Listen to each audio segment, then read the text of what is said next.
What's going on, everybody? It is TheLoafKing. I hate that. What's going on, everybody? It is TheLoafKing. Welcome back to the lunchbox. I'm sorry that it's so aggravating how I sound right now. I currently have, like, I don't know what it is called again, but like the inside of my mouth has like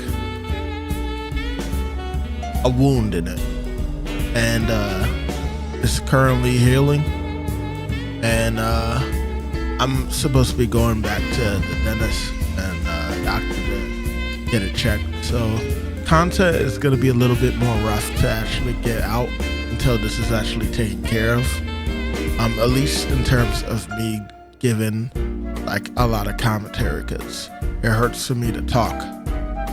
So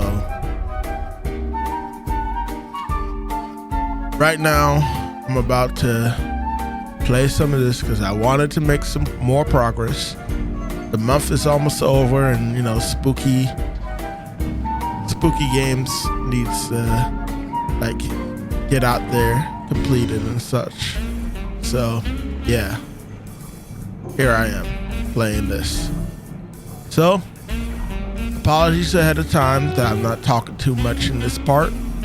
This is already a lot for me to do as is, because again, it hurts for me to speak. But not just for y'all, but for me, I'm gonna try and push through and at least get some progress in this. I think we were already in here.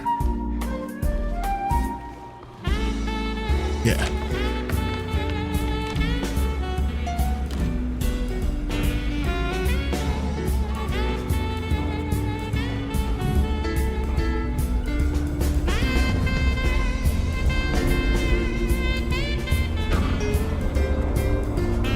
Definitely got a lot of for a second. That's floor 1. Oh, that's where we are. We need to get to floor 2.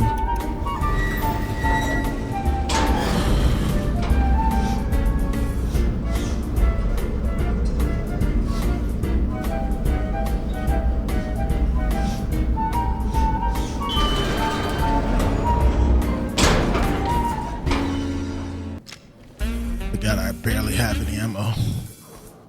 How we doing on a shotgun? Absolutely nothing. Beautiful.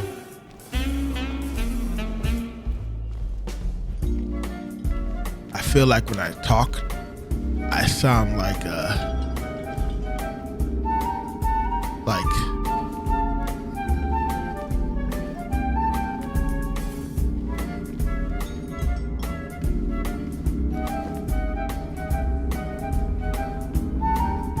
Mike Tyson.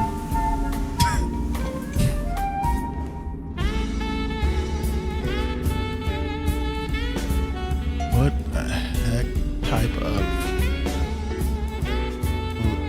Okay, we can't open that right.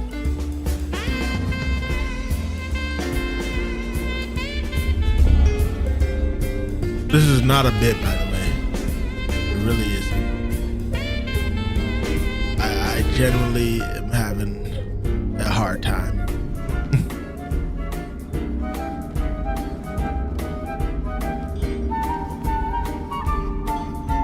I'm trying. It hurts a lot trying, like, fully speak. What the heck is going on here? Ow. Fuck it. You know what I'm saying.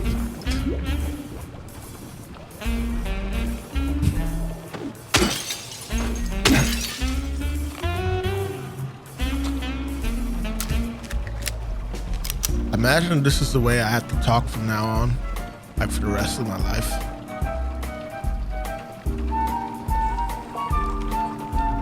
It would suck a lot. Where we at? Yeah.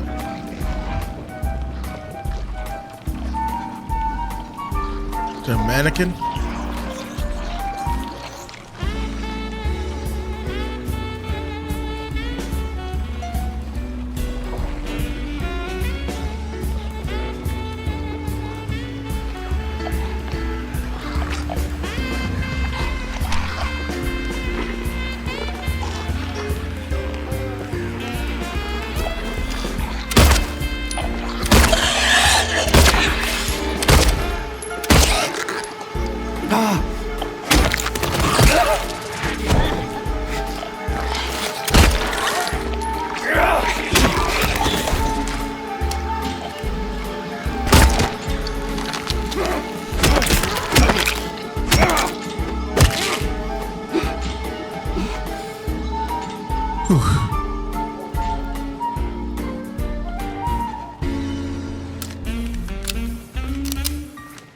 Again, more blows than I would have liked.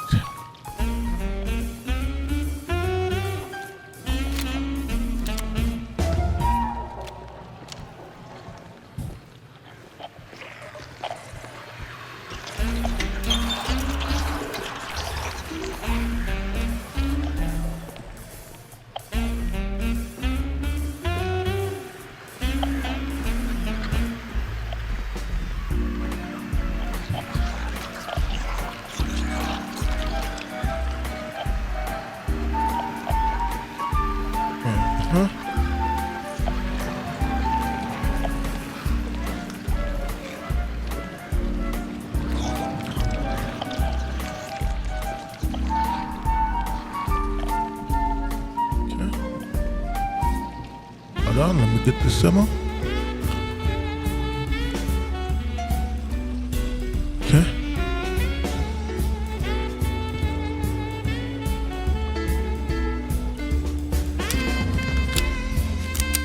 Let's give this a shot. Literally.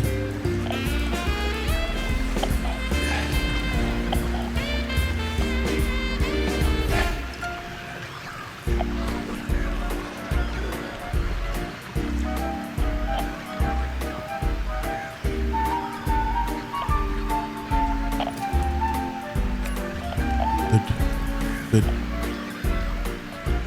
Be nice if there was something in these lockers as well.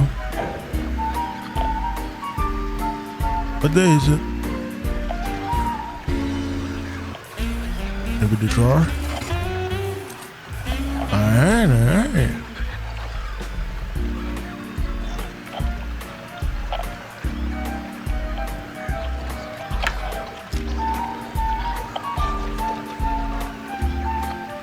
She turns around.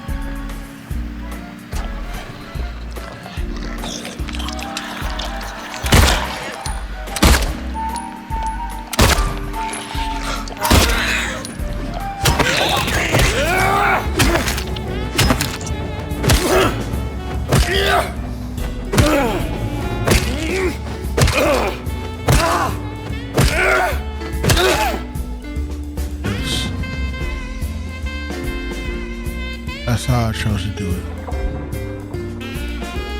Now I need to look at my wife.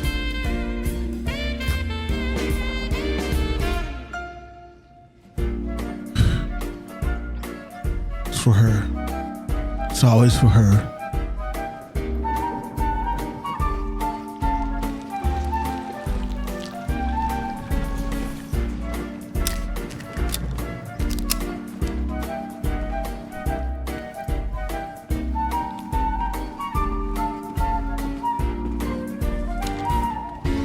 Downstairs and upstairs. Where does this lead? Somewhere I can't go, apparently.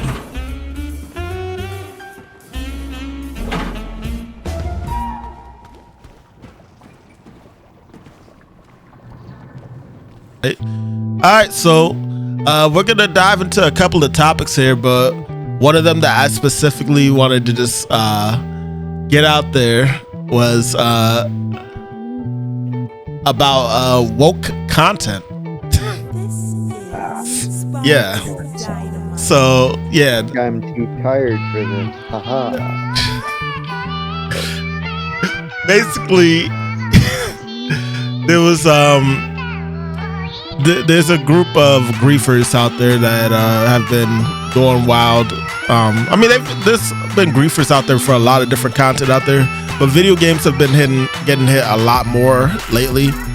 And one of the so-called griefers out there worked with a whole nother team to make a whole document to point out all the games that are considered woke and shouldn't be the normal standard for video games in the industry.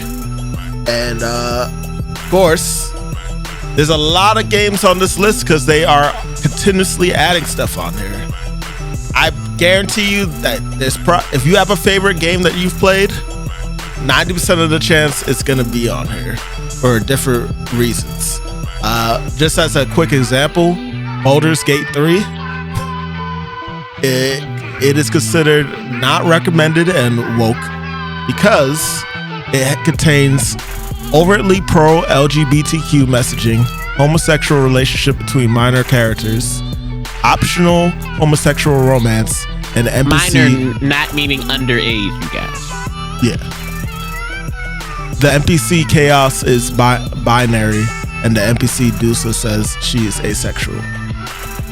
So, I mean, just a few examples of the stuff. They also have Hades on here.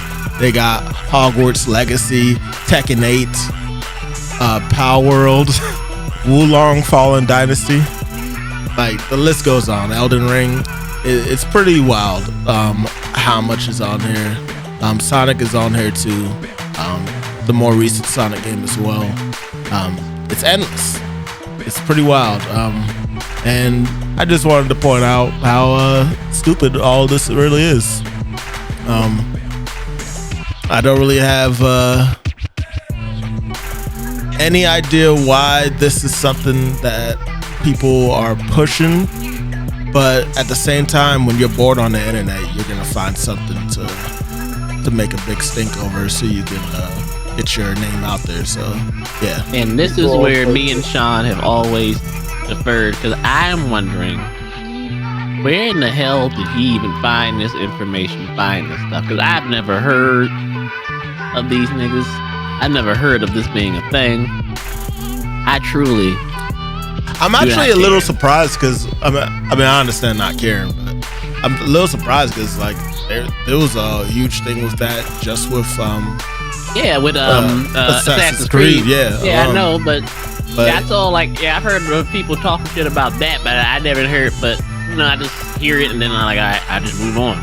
Right. And then so the whole, we're gonna make a goddamn list. Yeah. And we're gonna put it out. Nah, I never thought it. Never even. Well, the list thing is just dumb for me, because unless you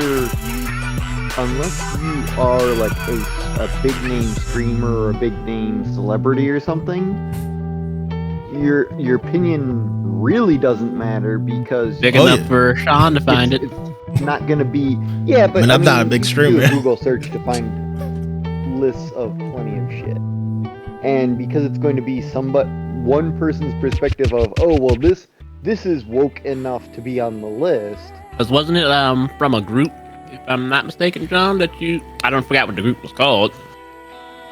I don't know their group hilarious either, but yeah, it's just a. Those of you wondering how is Tekken 8 woke? It's because Leo is. We don't know.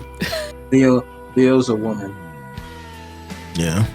No, Leo's a we don't know. For a while. And Mortal Kombat 1 got on that list just off of the gender swap they did to the characters in the recent DLC. So yeah. A lot of dumb things on here. I just looked at it and thought it was funny to just bring up, but that was pretty much it. Y'all really got this. It's the predetermined races associated with the characters. Trying to make Knuckles black. Trying to make Rouge Latina. It's Knuckles black. I mean, we consider it black, but they're considering it woke because we consider him black.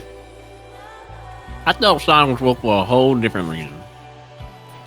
Sonic, there wasn't really any other reasons I saw. Interspecies. Because some Sonic games were woke, was considered woke, and the other ones weren't. I don't remember what it was. Yeah, like the classic ones are considered woke. I guess because there's less characterization in the classic ones, like in terms of 1, 2, and 3. But yeah, it's all dumb overall. But yeah, and see, that's one of those things that somebody could go, oh no, that's also woke because they're trying to brainwash you on you shouldn't feel bad about a human kidnapping animals. Like that should be fine. Right. So it's just somebody's opinion somewhere is always going to disagree with others. Yeah. And if it's gonna get them a little clout, of course they're gonna do it. Even if it doesn't give them clout, people are haters. You're right. That is true. Right. People are gonna hate when they want.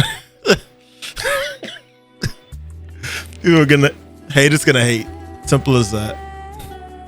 But yeah. I just wanted to bring that up real quick. Could scratch that one off now. On to more interesting news, at least in my opinion. God of War fans are hyped over a possible remaster of the Greek saga for God of War, the original. Is that true, Joe? Are you hyped? I don't think it's really going to happen. But if it does happen, I am indeed hyped. Because there's a lot of young people out there didn't play the original saga. So they don't know what it means when Kratos tells Zeus, give me my son back or you may meet the god I once was. They don't know who that nigga is. They don't realize that is a threat you do not want to happen. You said they Zeus, think you mean Odin? Odin, you're correct. Thank you. That's how much PTSD I got, because the way he fucked up Zeus. PTSD is hilarious. The way he fucked Zeus up. If presuming they did do a remaster, yes, you think they would be just as abrasive and they would have to be non-woke? They would have to be. Because it had to be, because then it's not a remaster. It's not Kratos' old story then. Mm-hmm. Kratos has to go in there. You have to have that circle mini game where you're just fucking random women. Yeah. Then women. you have to have the brutal death. Y'all think fucking Baldur and fucking Thor's son and goddamn Heimdall, you thought they got it bad? Man, what he did to Poseidon, my God. Hermes was my favorite. I still remember the head rip. Hermes was just pathetic. Hermes was sad. I don't know why. I just like the way Hercules went out. Oh my God, that was the most brutal of them all. Was that the one when he ripped the head off?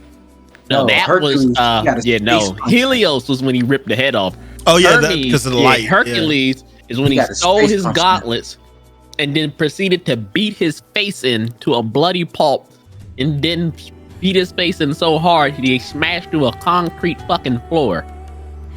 Beat this nigga with his own hands. Took his hands and whooped him with his hands. Yes. Crazy. He did more than broke his nose. So, what if they did some sort of time travel thing where, like he got that wheel again and went back as if he could change things?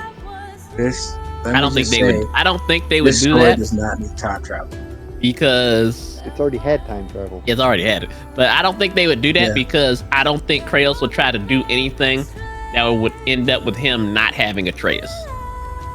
Are we talking about right now the idea of them making a whole nother new game, or are we talking about the remaster still?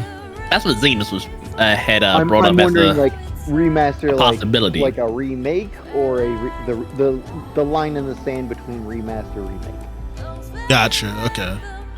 Basically, kind of like Final Fantasy VII. Kind of, yeah. Different styling, but sort of like that. Yeah. Versus, are we just gonna get more pixels on the titties for the girls that you? But I think it would be really good for people who didn't play the original trilogy, who wouldn't know the significance of Kratos' growth in the Norse saga.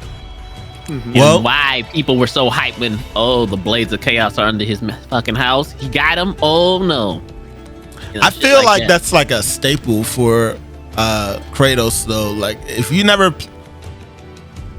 even like heard of God of War, I feel like you know about that for the most part. You know what the blades of chaos are, but you don't know how he got them, why he got them, and why he got him. and the things he's done with them. True. Well, just to add on to that, Lieutenant Ignis first surfaced with the tidbit explaining that the project had been handled by Nixus, the studio responsible for the upcoming Horizon Zero Dawn remaster. The insider went to add the announcement would be made in March 2025, coinciding with that aforementioned 20th anniversary for, I guess, God of War. I guess that would be. So God of War came out in March, I guess. God of War came out in 2000. Wait, which God of War? I guess we're talking about the original. The original ones? I don't remember. I know it was like 2004, 2005. It came around the same time as Devil May Cry, special edition, I think. Well, regardless, they're talking about for March is when it would supposedly be revealed, and it would include God of War 2, God of War 3, as well as the Chains of Olympus, Ghost of Sparta, and Ascension. So that's a pretty huge collection right there in the remaster. But I can see them doing it. I thought the Chain of Olympus was interesting. Chains of Olympus was. I played them all. Chains of Olympus, Ghost of Sparta. Yeah. I only played 1, 2, 3. I played the demo for 2. It was garbage, so I never played any of them until Ragnarok. I played 1 and 2, and that's it. I've never played 2. I think my cousin Ronnie, he played Ghost of Sparta. Now that I think about it, is that the one with the brother, where the brother is revealed of Kratos? No, that's Chains of Olympus. Oh, maybe that's what he played. Yeah, Ghost of Sparta is basically the prequel to the whole series. I think I saw a trailer of that one. Chains of Olympus is before too. Because there's the one where he hold on, let me try to remember. Because there's the one where he fights It's before 2. It's before Atlas. 2. There's the one where he fights Atlas in them. Okay. I think that one might be Chains of Olympus. I think, yeah, where he fights yeah. Atlas in them. Then there's the one where Deimos, Deimos, which is before, which is in between 1 and 2. Yeah. Which one is the one where you find out like fully what happened to his family? I mean, he murdered his family. Yeah, but I'm saying which one? I mean, 4 was also a prequel. Okay. Yeah. Okay. So, like I said, it depends on how much they're really trying to do. There's a lot of remasters happening right now, so I would not be surprised if there was like a project going on like that. It's kind of wild, honestly, that Horizon got a remaster so quickly. Not surprising when you think about how quickly they did fucking Last of Us. True. I mean, those games are really popular. And they also remastered the Tomb Raider series. So Not interested. yeah, but the fact is that they're remastering a lot of games. They're remastering. Yeah. So yeah. Tomb Raider is a really good game. The first one. I never really liked Tomb Raider. If I'm being completely honest, I liked the newer versions that came out, the the remakes of them. Yeah, that's what I was talking about. Oh, I thought you was talking about the original. No. The remake, the first remake. I don't like the others. Yeah. Classical to see her running around shooting dinosaurs, but I ain't gonna lie, that was kind of random. Or shooting dinosaurs, kind of random. But yeah, God of War fans, you might be getting huge collections next year. Let's see what happens. Would you be, before I click off this topic, Magic, would you be mad if this came out before another God of War game? Like, I was expecting another God of War game for 4 years. Okay, so you'd rather have this to hold you than get that? Let them take their time with the third game. Absolutely take it. Okay. All right, on to the next topic. What's a good one? Since you guys are more informed about it, I want to dive into it while it's still in your minds. This scary movie stuff. The Wayne brothers are supposed to be making another scary movie pretty soon. I think they said mid next year. What do y'all know about it in general? I feel like Wayne Brady's getting too old for that. So, Scary Movie was originally their project, like, overall. And I think something happened with Hollywood. I didn't watch the whole Shannon Sharp podcast, so Joe would have to give you the specifics. But I know Hollywood basically cheated them out of that project, and from then on, they just stepped away from it and it was just doing their own thing. Okay. Yeah, so Harvey Weinstein basically took the project out from under him, the contract they wanted to, and that's when they started doing wild shit, and they weren't a part of it anymore because they didn't have the creative control that they should have had for something they created. So they bounce. Lanes do. They don't like it, they bounce. And now apparently they're getting it back after almost 20 years, and so new scary movie with Wayne's creativity behind it. The original ones I liked. I don't know how it's going to work in this day and age. I don't even. How many were there? It was like 3 of them. There were more than 3 of them. Really? I only watched up until like the third one. The third one was probably the third one. Most people only watched 3 because the last ones were Yeah. Were the Wayne brothers more involved with the first 3? Or? Yeah, that's what we're saying. They weren't involved. They weren't after like the first 3. Yeah. Oh, okay. I get you now. So, but you guys still don't really have too much faith in them. I think they would be funny, but I don't know how it would work in this day and age because they got to be careful now. Yeah, they got to be careful with the jokes they make because people are too sensitive. We'll see. Now. Yeah, we'll see what they'll get allowed to actually make. Back to the woke community. Yep. Like how far they're allowed to go and things. I know what I'm calling. I know what I'm calling this episode. Stay woke, my brother. Stay woke.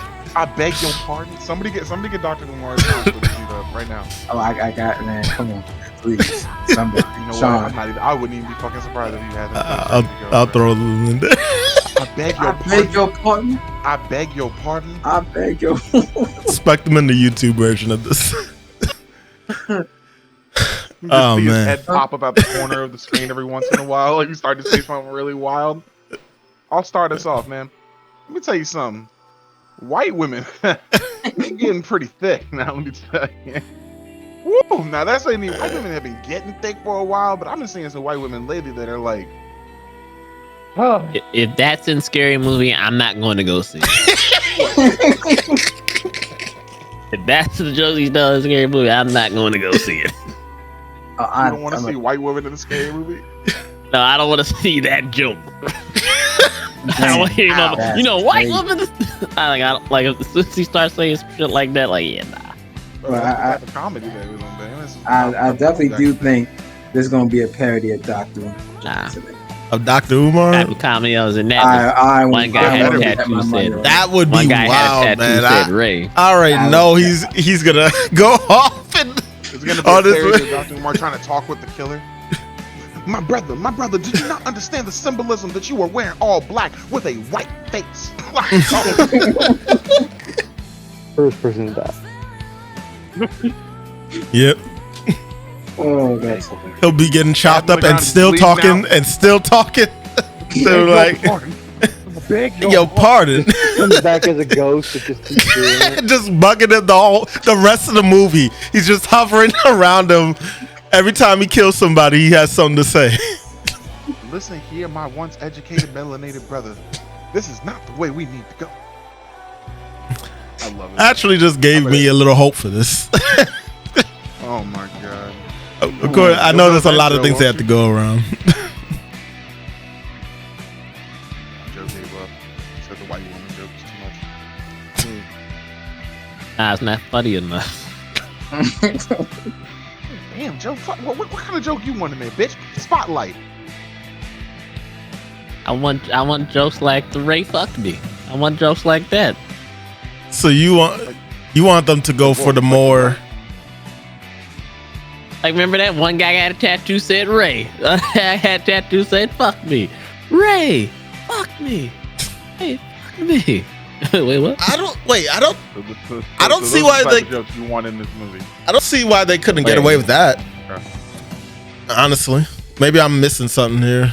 I know the internet's mad sensitive, but like Joey's basically saying that way. Hmm? That's what Joey was saying. That wasn't funny. yeah, I knew that. I got you, Joey. I didn't hear what you said. You sound like you were going down a drain in the sink when you were talking. Yep. Wait, at the end there was that. At the end, it sounded like somebody like spurts a little more water just to make sure you went down. Well, I'm sorry to hear that. Crazy. I said you were basically saying Joe's joke wasn't funny. I was siding with you. Oh. Nah, it was more of a stand-up joke than a movie joke. Different times, different forms. Yep. Nah. I don't think that was still funny. At least that's what Joe was saying. I think you should just be full of fun. Like, you know, white women are getting thick now. Like, what? Like, white women been thick. Like, no. On to the next topic. I don't know why that triggered me. The penguin. I'm just staring at the Sean, Joe, I'm looking at the imaginary camera, just looking at you like, you good, man? Like, you moment. Like, damn, why do white women get thick? Trigger me like. No, why are you just realizing white women are thick is triggering me? Not white women been thick. Joe, the joke was the That was the irony in what I point. was saying. That I was wasn't the point. saying it to be truthful, and I wasn't saying that that's a joke that should be in the movie. I was saying that that's a trigger for Sean to put Dr. Umar in the screen. You just took it and ran with it. I don't know what the fuck was going on in your head. I don't know what it was. I thought that's what you were saying. That's one of the jokes. Everybody else knew what I was saying, but you Yeah. just kept going straight. Like, I don't know. I went off on a tangent. The whole goal of the killer is to kill people so he can gnaw on their bones. And then there'd be a meal. Shut up, Zemis. Not directed this movie. Yeah. Uncle Team Uncle Forrest Joe out of here. Moving on. All right, moving on. How about we give some quick impressions on the Penguin TV series? I'll be back. Making quick impressions, man. The Penguin is fucking baller. Freaking Like, amazing. I mean, that's not a bad thing. Like, no, Like, go off. it is one of the best series I've seen spin-offs in a of long Batman. time. The best spin-offs of a Batman show in like forever. It's just one of the best TV series I've seen in a long time. Like, we're talking it's like Breaking Bad, one of the best series I've seen in a long time. That's saying a lot. Yeah, like I really enjoy it. I was gonna say Sopranos. I was about to say that too, Christian. I didn't watch The Sopranos. Sopranos is a really good show. Yeah, I didn't watch The It Sopranos. is. It really is. My mom and them watched them. I get that vibe I was a at lot. an age when it was really hot that I didn't care. So yeah, I never watched The Sopranos. That's fair. I like it too. I think the characters are. I mean, all the main characters have been very appealing, and what their drive is to keep going. And Penguin is just. He's just a sleazebag. That's exactly what I would expect from the Penguin. And like what I heard from y'all talking about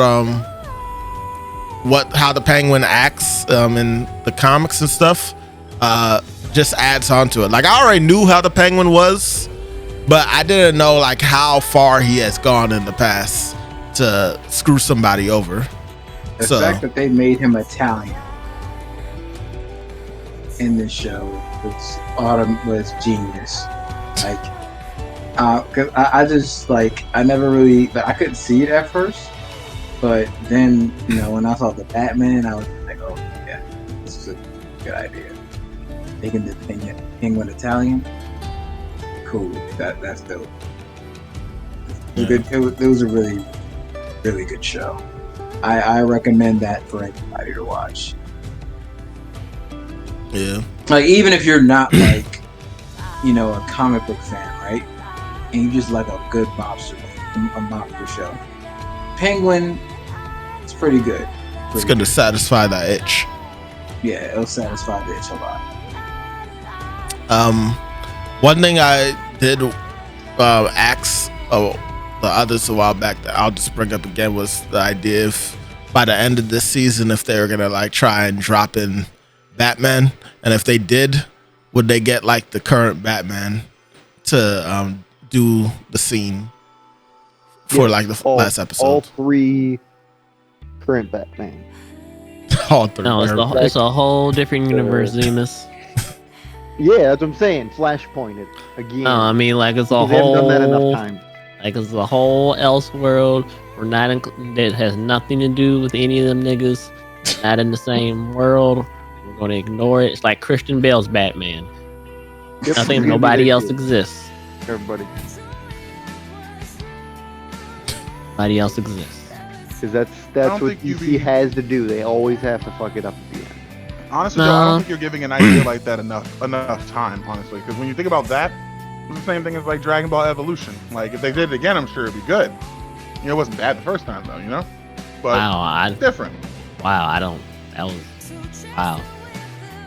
Right? That was an attack. I don't remember Dragon Ball Evolution. Yes, you do. Oh. The live action one. Oh. Yeah, Goku was in high school, right? Yeah. Instead of Gohan for some reason.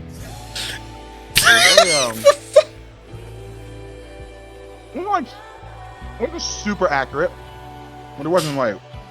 The Lunchbox did not agree with what these motherfuckers are saying. Let's just go ahead and state that right now. Those are the views of Kadrebandit and Zemis irrelevant. Well, regardless, I'm sorry. Were we talking about Sonic? We weren't. As is, we recommend the Penguin series. Definitely check it out if you have the opportunity, and if you know a website, even go ahead and use that. I don't really say nothing. And even if you don't have the opportunity, you should definitely rewatch Dragon Ball Evolution. All right, Dragon Ball Evolution. No. Watch the Penguin. Penguin. Nothing else. And nothing else in that sentence Yes, it matters other than Penguin. All right, moving on. Let's dive into Monster Hunter Wilds. Give them impressions of the beta real quick. No, ain't no real quick, nigga. I mean, take as long as you want. I'll make mine quick. Now you got some stuff to say. Not Dragon Ball Evolution, huh? Vitality. I've experienced pep. I've experienced vitality. But until I played the Monster Hunter Wilds beta, I have not experienced pep and vitality. Let me tell you. I have almost as many hours on the beta as I do with the prologue for ReFantasia. Is that a lot? You have a problem. That's a lot compared, because the whole beta itself, like the story mission, all took 20 minutes, 30 minutes. Everything else has just been me going and killing the same shit over and over again because I love the new combos and testing out new weapons. I agree with you. Yeah, it's the perfect little beta to try out the different moves that each weapon has, so you can get a lot of playtime out of it if you're really into like trying everything out. But for me, I was satisfied the second that I got the bow and the sword and shield. That's all I really need. Give me the game now. I love everything that I've seen. I'll probably experiment with some of the other weapons a little bit too, but I know what I'm using. I know what I'm locked into at this point. It's funny you say that, Sean, because I tried the sword and shield too, and it feels so fucking nice. Yeah. I realized last night when I was like doing some stuff for work, I got on it for a little bit, and I realized I wasn't doing all of the focus wound attack that you get for each weapon for sword and shield. And like when I saw the other stuff that you could do with it, I was like, oh man. What do you mean?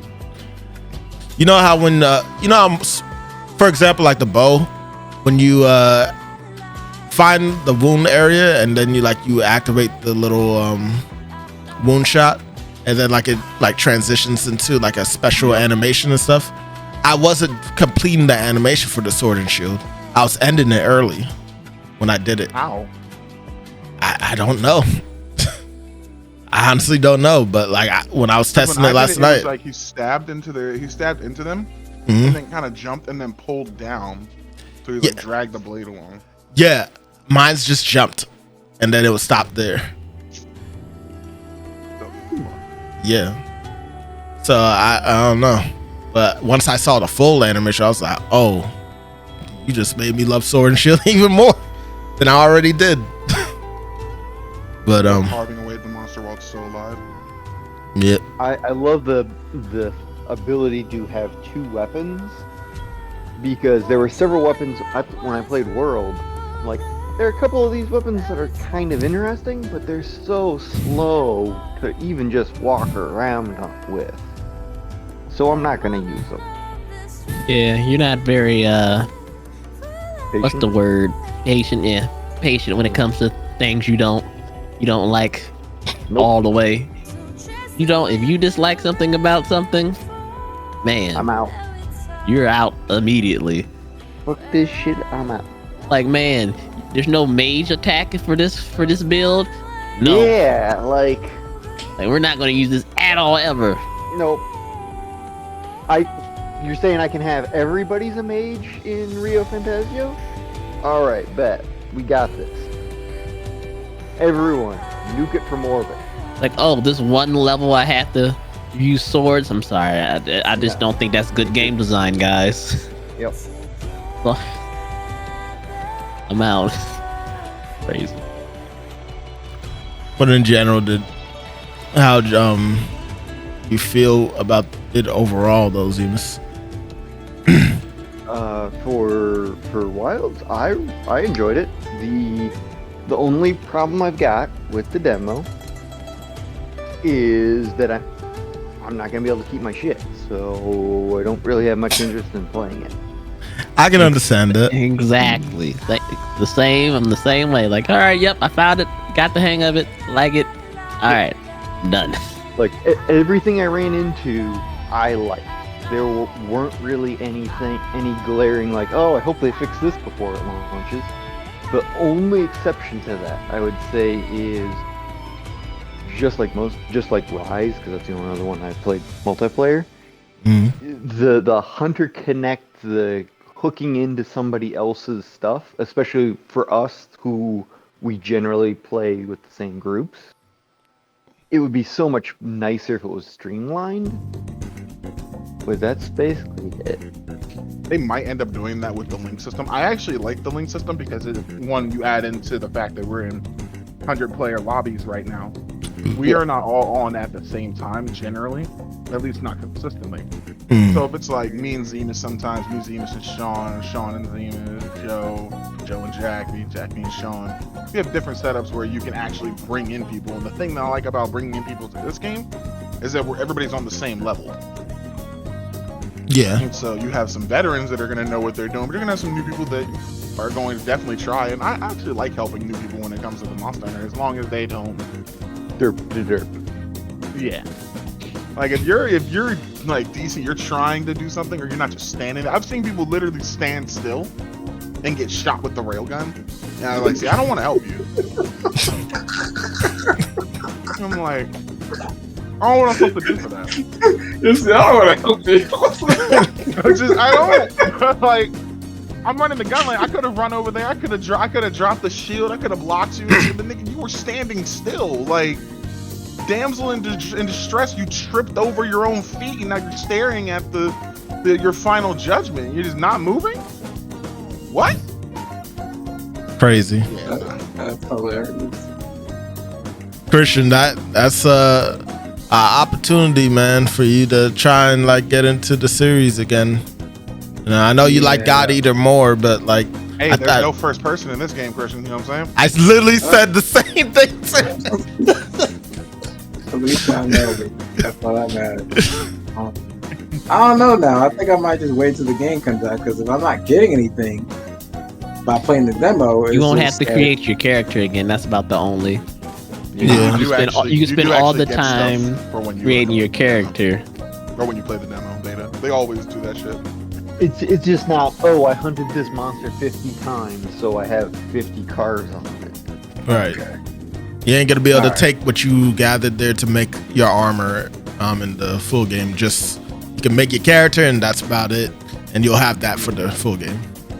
You can play around with some of the armor sets that they have for the creatures that you are killing now.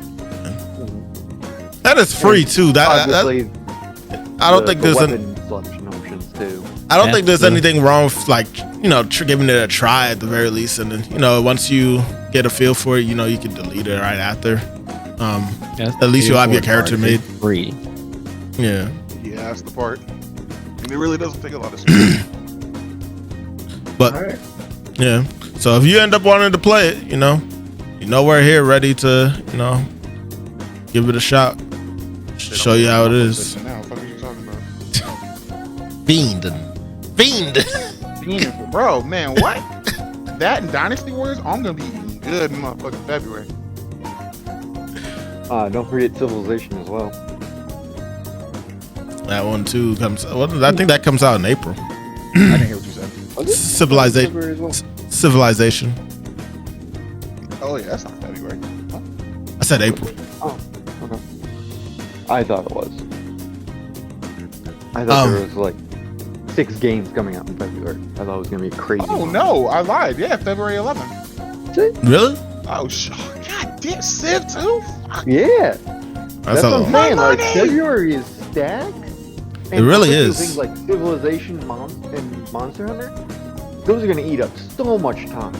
Oh yeah. My money. I might have to quit my job just for those. Like, Nah. Yeah. Go ahead. We at the Lunchbox don't support your job just to play a video game. Live off the government. Yeah. All right, moving on. We will call you No Job Havingtons. Mick having. Can't call me that. I have a job. Since it was mentioned a few times, That's the difference between Havington and Mick Havington. But you do. What? No Job Havington and No Job Mick Havington. That's the 2 different tiers. Oh my fucking Christ, tears! Shut the fuck up. Like- we can't all own like- those, nigga. Like there's No Job Mick Havington, in which you do nothing. Then there's No Job Havington, in which you don't do in which you do something illegally. Not on the books. crazy. Under the table. Since we mentioned it a few times, how about we dive into Metaphor also? I loved it. I've been an advocate for this game since it was honestly first revealed. I have not been paying attention to it until Sean bought it and it showed up in my library. I'm like, I mean, It's fantasy Persona. It's probably fine, but why not just make another Persona game? And now that I've played it, I'm going, you made so many good decisions on your design when you were both designing the world and therefore the mechanics in the world, that I'm really interested to see where it goes as I continue playing it, and to see if they leave it as a universe that we're going to potentially come back to. I was wondering that too. Honestly, I wasn't sure. I'm not sure by the end of this game if this is gonna like be an ongoing series, or something that they would like revisit, like, or if this is just like a one-off type of thing. And Zemis says good mechanics and everything. That means he can make everybody a mage. That's all that means. That's part of it. That's the combat part. But then you have to go to the non-combat parts, like, son of a bitch, I need to go back, or I want to go back to the first town. Why am I on a stupid bus that can only go to the next dungeon? Right. It has the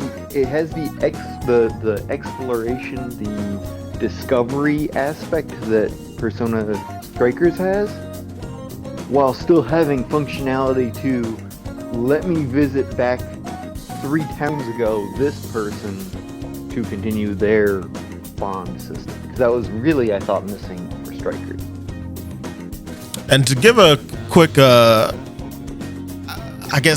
summary of like how the game is kind of set up. Pretty much, you're a friend to this prince, whose father, who is the king of this country, is essentially assassinated, and then basically you're trying to help this prince from dying because he was cursed by the villain of the place. I forgot his name. Lewis is his name. There's a villain named Lewis.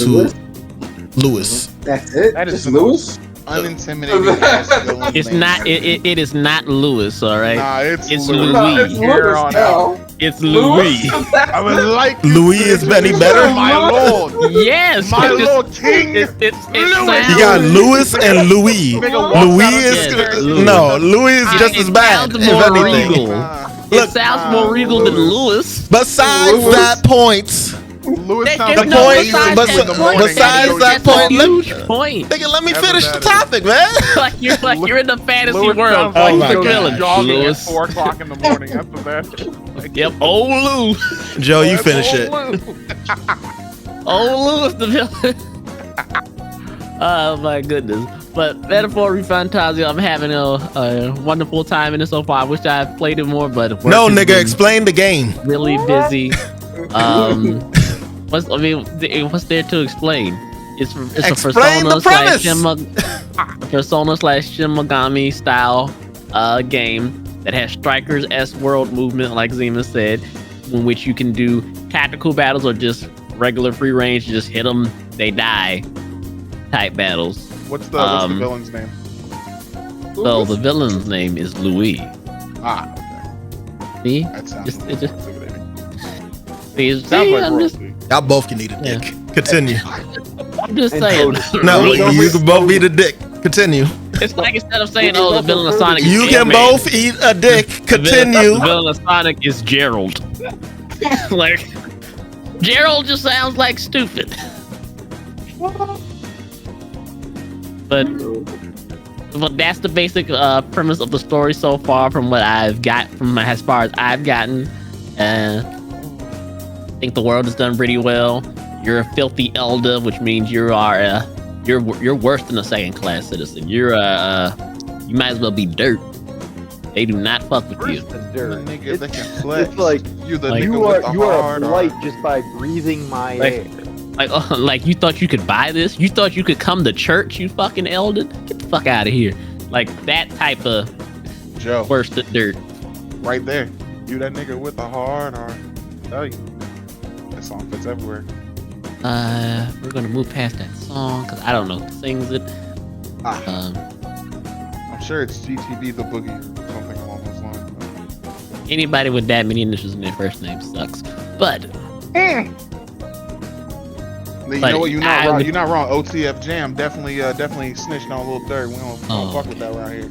You know what? Let's segue to Young Thug after this with all these rap things. But by metaphor, Fantasia. Bring my nigga Durk. It has a long prologue that you can play before even getting the full game, so you can get a taste of how you like the gameplay and see if it's something that you want. I really appreciate that they have a lot of animated cutscenes compared to the past series they've worked on, because you know, Persona 3, Persona 4, and Persona 5 have some beautiful animated scenes, but this one just has a shitload in them. Instead of the hey, this is a beautiful singular animated scene. Yeah, like maybe like 3 or 4 throughout the whole game. No. I'm thinking 3. Here's 1. You get one at the start of the game. That's all you get. Yeah. Pretty much. And Zemis was mentioning it earlier, but the archetype system, I really like it. One thing that there was a bit more branching from them, like each one was more of a tree rather than just a twig. But okay. I haven't really dived too deep down the tree, so I don't really know like how deep it is. I'm assuming that you're obviously further than both me and Joe, so you have an idea of how far it goes, at least for like each tree. In my party. He knows how far it goes for the mage. But one thing that I think all of them. I think the furthest is like 3 or 4 deep, and with maybe 1 branch, and that's it. So there's several that are just like the faker, single one by itself, nothing else.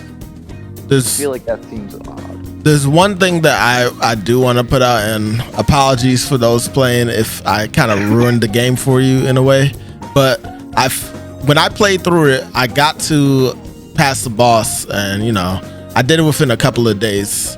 I didn't think that there was a way to like recover MP as easily as you know, it was in like past Persona games when it came to like, you know, having a whole bunch of cans and then like you can like keep yourself going and manage to possibly finish within a day. But I will point out that Joe Magic, he went ahead and figured out that the mage ability had a passive ability that actually lets you restore your MP back if you take out weak enemies. Suddenly jumping on the mage bandwagon. Crazy. Yes, I used it with the respawning enemies with the, I forgot what the fuck they were called. Little crystals. Things, yeah. And just boop, boop, boop, get my MP back all the way up. All right, let's go back to redoing the castle, change out a mage. Yeah. So you can basically do that the whole time. Only when your main character is mage, not when the other people are mage. Only when your main character themselves has an extra passive that is different for each archetype. Yeah. But if you're the merchant, you get extra money when you kill things on the world. So. I saw that too, yeah. But I found that to be a really cool feature in the game that they just had there that really opens up the idea of, you know, how you could go about finishing each dungeon. And yes, they did listen to everybody. You can run a luck build. Matter of fact, when the guy asks you what skills you have, you say, I've always been pretty lucky. That's not a skill. It feels like a skill. I mean, weren't you pro luck build too, Zemis? With Shimigami? Ugliness standpoint. So for Shimigami 5, I decided to do something weird, and I went a strength build, and I hate it. I feel like that's not too weird though. A strength build. I feel weird like for him. It's weird for me. It's weird for me. Okay. For me, it should either be a mage or it should be a luck build because it means I get extra shit. I made an agility build this year. It's actually coming very clutch. If there's an item in a game that's like, oh, decreases your stats by 20%, but doubles the loot you obtain, I am always putting that on. You're 90% of the game, the way through the game. Why don't you unequip that? You've got all the loot already. Like, I might miss something. Keeping it on. You're a fucking goblin. Real quick, Kadre, did you have you been enjoying it so far? I mean, I'm assuming you have since you're. The fact that Zemis is a fucking goblin. Like, what do you mean? And this thing is clearly better than everything you have on. Nah, I need 50 bones for no reason. What? There's a reason. No, you need 50 bones. Okay. Well, to have it and not need it. Mm-hmm. Need it and not have it. Are you doing a luck build too, Kadre? You knew what this was. Yeah, figure as much. But overall, we're enjoying it, and that demo's out for everyone to download and try and see if they are really into it. I suggest giving it a shot. For real, I really think you'll enjoy it. I enjoy taking a bath and permanently increasing my agility because I am clean. Filthy elder. Not anymore. I took a bath. Nah. Once the elder, always the elder. Can't wash that off. So that's actually something that's annoyed me. What exactly is an elder? Just somebody with different colored eyes? Like, is that? I don't know what the characteristics of them. You're the only one, so I don't know. Are we the last of our race? Did all of our race get burned down in the village? No one. They are so rare that nobody don't know. Talks about it. Okay. And everybody always comments like, "Oh shit, you're an elder? Yeah. That means you're a plague. I've never seen one. You're a plague." Yeah. I guess I will be extremely nice and courteous and only charge you 10 times the normal value of this item to sell it to you. You're welcome. Thank you, kind sir. Shouldn't have. Oh, really? Well, I just imagine Kadre being at that person going, "Thank you, kind sir, Prestona!" And now they're the person's dead. My God. Yep. and it's a possibility. I could definitely see you doing that. Yep. It's about making a message. Requiem. Yeah. Gotta make a statement. But Kadre would be the demon lord, not the king. Demon lord. Man, this is what my friends think of me. God damn. would it not be fun for you? That's not the point. Okay, exactly. Moving on to the next topic. Like Magic was saying, let's talk about the fact that Young Thug got his murder charge dropped and his time severed. So let's be accurate because it's been new information. He took a plea deal, and he's just serving 15 years probation, no jail time. Oh, probation. So he's more like young hooligan. If you would go home today on time served and 15 years probation. So all y'all who was talking shit about Gunna taking a plea deal, you took a plea on Slime and all that, and now Young Thug took a plea deal and he said he wants to make music with Gunna.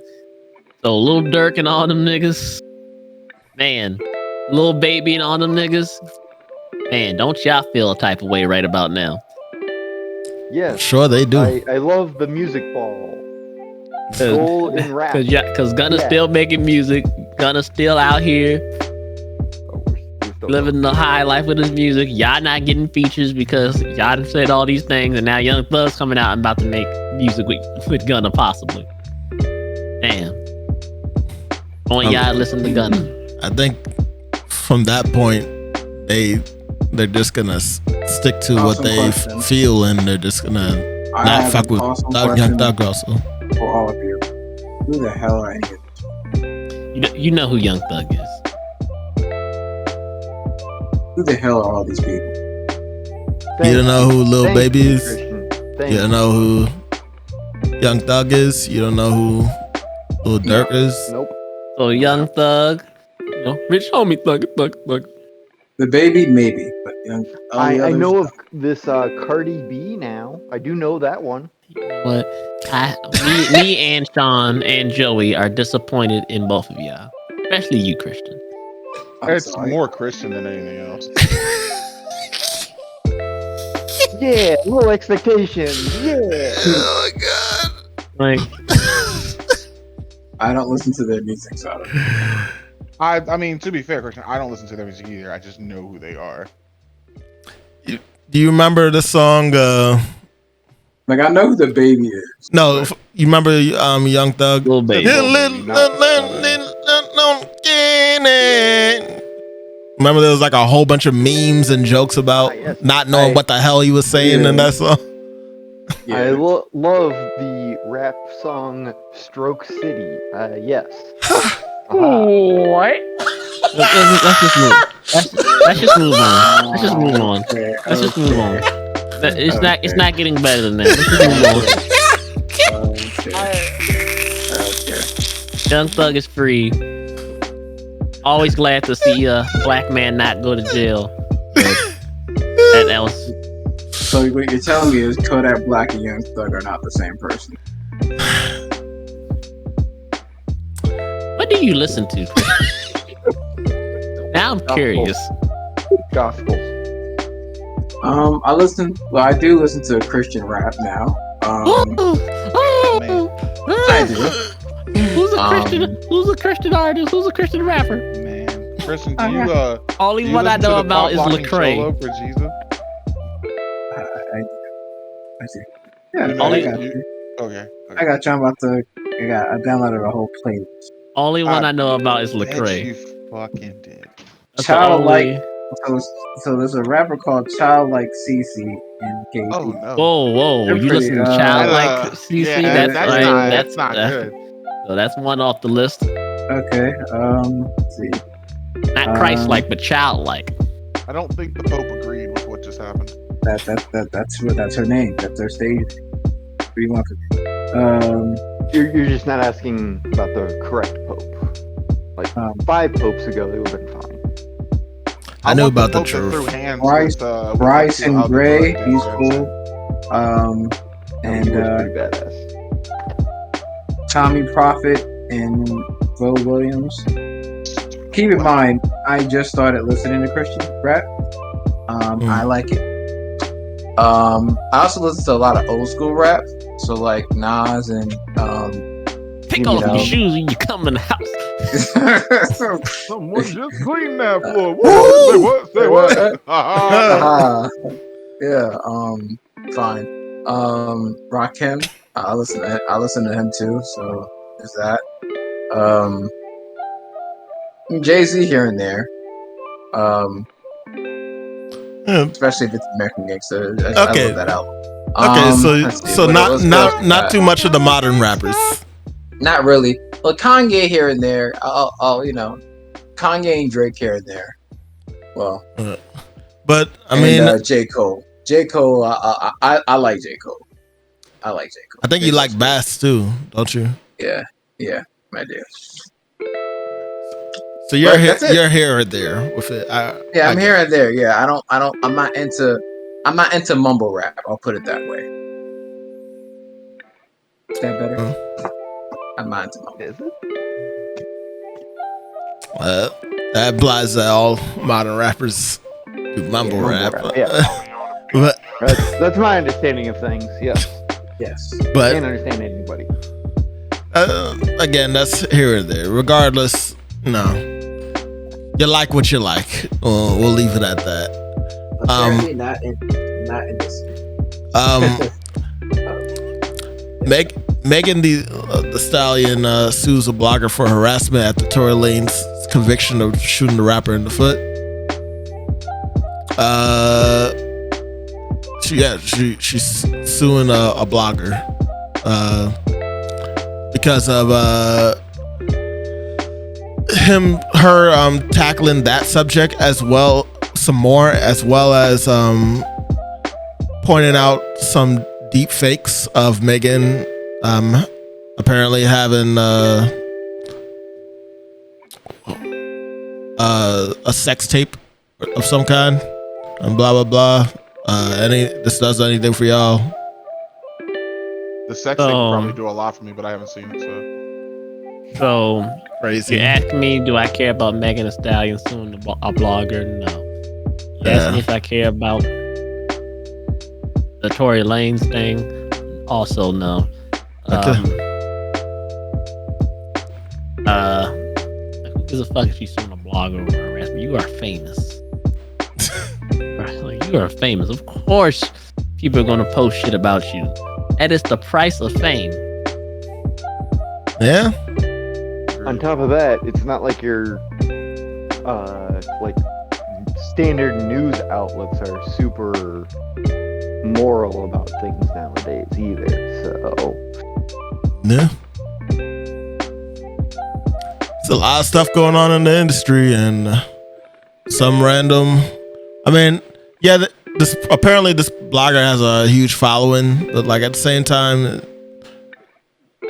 they're not in any place I feel where they can like really do any real defaming of or damage in general. It's like Joe said. It's like Joe said. That's the price of it. Yeah. Yeah. So, yeah, it is what it is. Megan gonna do what she does, but you know, at the same time, not really anything that's that important in the long run. What should we dive into next? Oh, this is a funny one. How about the fact that Nintendo came out with a clock? don't care. Let's move on. It is hilarious. It's very Nintendo to make some shit that no one asked for. As the residential Nintendo fanboy, quote unquote, or representative, I would not say fanboy at all. Yeah, you're a Sonic fanboy. You're a Nintendo representative. I did not agree with this in the meeting. I thought this was a waste of resources, but they still went through with it, and you know, it is what it is. Give me a second. Like, if you want to wake up to the sound of Splatoon shooting, like, hey, okay, all you. I'm pretty sure you had a way to do that before this alarm clock, but hey, if this makes it easier for you, by all means, do what you do. Go ahead and put it into your phone. But I did hear that there's like some motion sensor type of thing in it. Yeah. Still, like, did you watch the video? I watched a little bit of it. No, you didn't even watch the whole video. No, I watched I really a couple, didn't. like seconds of it and went, "Yep, that's stupid." Moving on. Yeah, that's kind of what I did too. Like I don't need this at all, and I'm sure there's other people that will probably get more use out of it, but I don't feel like it's necessary, especially with how much it is. How much is it? Hold on, I should have looked into that actually. Yeah, that bitch better not be more than $15. If it's $100. Suck my dick. It's Nintendo. There's no way it was gonna be below $7. Bitch. A clock, nigga? Motion sensing technology. When the motherfucker hits 12, does it come out and give me $1? He gives me a coin. Hey, nigga, watches are worth $400 now. $1,000 watches. Time is expensive. Time is money, nigga. You're not about to walk around with a clock. Gold chain on that bitch and then flex at parties. Nah. Time is expensive. Time is money. If I could get an alarm from somebody, I would have definitely put that on a chain and walked into the Halloween party with it. Right. That would have been so. I would have painted the alarm and everything. Time is money, man. Oh my fucking god. Yo, that would have been the perfect idea for a little thing for the party, man. I hate it here. Too bad I don't want to spend $100. Ain't nobody finna spend $100, nigga. Who gonna spend $100? Time is money. There are enough fanboys. Hey guys, Merry Christmas. I dare you to give me that phone. I dare you. It's not gonna be out till next year. Nigga, I'll put that wherever you gave it to me. I'll put it right down. Oh man, I thought I remember hearing that it was limited time too. It says early access. There's an app for it, but I think the actual physical thing won't be. What, to just get it? Be one of the first people to get it? It's limited time. If you have a Nintendo Online membership, it says for a limited time, paid Nintendo Switch Online members in the United States and Canada can purchase Alarmo online via the MyNintendo store. You know that be able to purchase by the general public. You know that says all visitors to Nintendo New York store can purchase Nintendo Sound Clark Alarmo in person at launch while supplies last. You know, early access available until early 2025 at Nintendo New York store and online in the United States and Canada. You know, it's so funny because it's a limited time to get it early. And more alarms will be added via free updates. Your alarm clock updates, nigga. Sleepy sounds, nigga. So you'll get extra. The fact that Magic is like finding more of the info on this than I am says a lot about how much I care. I'm literally just watching the video you sent. I didn't even care to get through like 30 seconds of the video, Joe. Why do you want to talk about it? No, I'm saying the fact that I didn't really care about it. That's all. Sean, you're missing the best feature. So Joe says that they can update it, right? Yeah.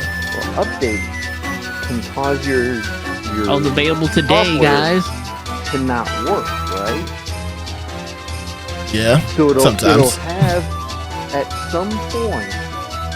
The screen will turn into a block for Mario, and your alarm has been bricked. $99.99. Crazy. Yep. Merry Christmas. You really laid it down. Well, to each their own. This isn't for me, but yeah. Alarm clock from Nintendo. Go ahead and show that next console instead, Nintendo. We appreciate that. I spoke to y'all in the briefing meetings for like hours about this. We are ready to show it. Show it, man. That's why we don't listen to you. We're about alarm clocks, nigga. Apparently. Alarmo.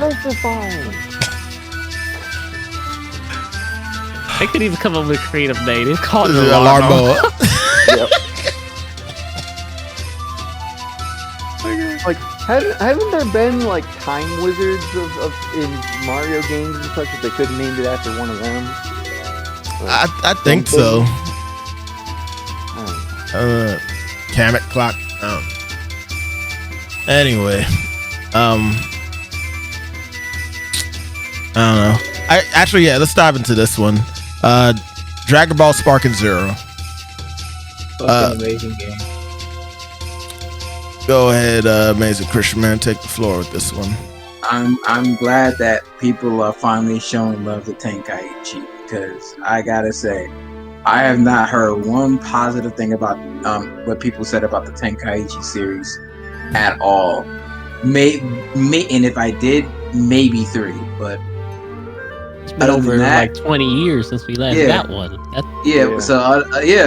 But even then, you know, when that conversation comes up, hey, what's the best Dragon Ball Z game? Automatically, it goes to Budokai, right? So Fighters. Before Fighters. Let's just if we're talking between those two, yes, Budokai. Yeah. And I honestly Budokai, still. Right. But then people are shitting on Tenkaichi, which Tenkaichi was a really good series, like realistic Dragon Ball Z battle. Why not? Cool. That was a cool approach. I'm happy that they brought it back. It's so awesome that the detail of animation, straight out of the manga, straight out of the anime, spot on. Well, sort of spot on. A little error with Kid Goku, but Teen Goku, whatever you want to call him. But Which one was in high school? So yeah, it was pretty good though. It was dope. I really enjoyed it. Can't wait to see what else they got in store, because I'm pretty sure there's going to be more like DLC for the game or whatnot. Well, let me ask something real quick, Christian. What What's that? new features do you like in the game that you feel enhances it? Ah, man, that's a good question. The revenge counters are pretty cool. Not gonna lie. So that's new to Tenkaishi's series. Yeah, it's kind of new. Because before you just use after image and that's it. But the revenge counter is a great way to just like really make a comeback. Yeah, have a different defense. Yeah, so I thought that was cool. That's literally it. Of course, the what if scenarios. Because like I said, that's what sold me the game. What if scenario. Had it not been for that, I wouldn't have bought the game so soon. Have you played any what ifs? Yeah, I finished Goku's. Finished Gohan's. I'm almost done Piccolo's, I think. Wait, sorry, I said that wrong. I meant to ask, did you play like the fan-made ones? The fan-made ones, I have not. I'm gonna get to that eventually. I just want to do everybody's episodes first. I'm trying to do everything in order. So, yeah, because for those that don't know, he's playing through the whole story first before he touches online, which is honestly probably the best move because the online is still a little screwed up and janky. So yeah, Christian, you told us some of the things that you really like. What are some of the failings you feel like this should have been improved or this could have been improved? So definitely some of the rush attacks. Most of the rush attacks. I'm sorry, because just like we said the other day, when someone's dead in front of you, they're not blocking, they're completely off guard, and then you like do a freaking dragon rush attack, and you still somehow miss them. That's wild. Like you can be right behind them, and you do the dragon rush attack, and then you still miss. Like that's unacceptable. I feel like they need to really patch that up. Let's see. The difficulty, I don't have a problem with. I thought the difficulty was fine to me. It's just quoting Joe, get good. That's all. What else? I guess you're talking about the Great Ape thing that people were blowing yeah, up. The Great Ape thing was not as difficult as they thought it was. It's get good. Let's see. What others? I wish the custom battles had a bit unique. I wish they were like. So how everything's broken into like episodes, right? Yeah. Like I wish they would have added more episodes to the list versus just they added like one after you finish somebody's story, but there was a couple of episodes I feel like I would have enjoyed playing. Like I probably would have enjoyed like I don't know Beerus or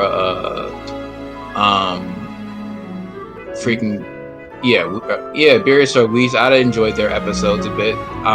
I feel like they could have definitely added Broly's episodes. I was super Broly anyway. What else? I thought that they could have added. The characters.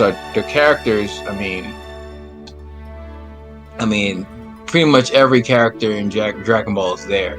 So it's not really much complaint. Well, except for Chi-Chi, but and Pikkon. And Pikkon. But that's right. Pikkon's not there. That's crazy. Yeah, I'm right. Pikkon's not there. That's wild. That's right. Fuck that guy, Fuck man. you for using Yajirobe, you cheap bitch. Me for using Yajirobe? What you mean? Yajirobe is like one of the busted characters online. And he was using Super Saiyan 4 Gogeta, which is traditionally the most busted character in the game. So I don't want to hear that shit. Traditionally, yet it's not. So I actually watched a nigga who had a whole breakdown of all the abilities, the speed, the defense, and the attack, and that was Super Saiyan 4 Gogeta wasn't even top of the fucking board.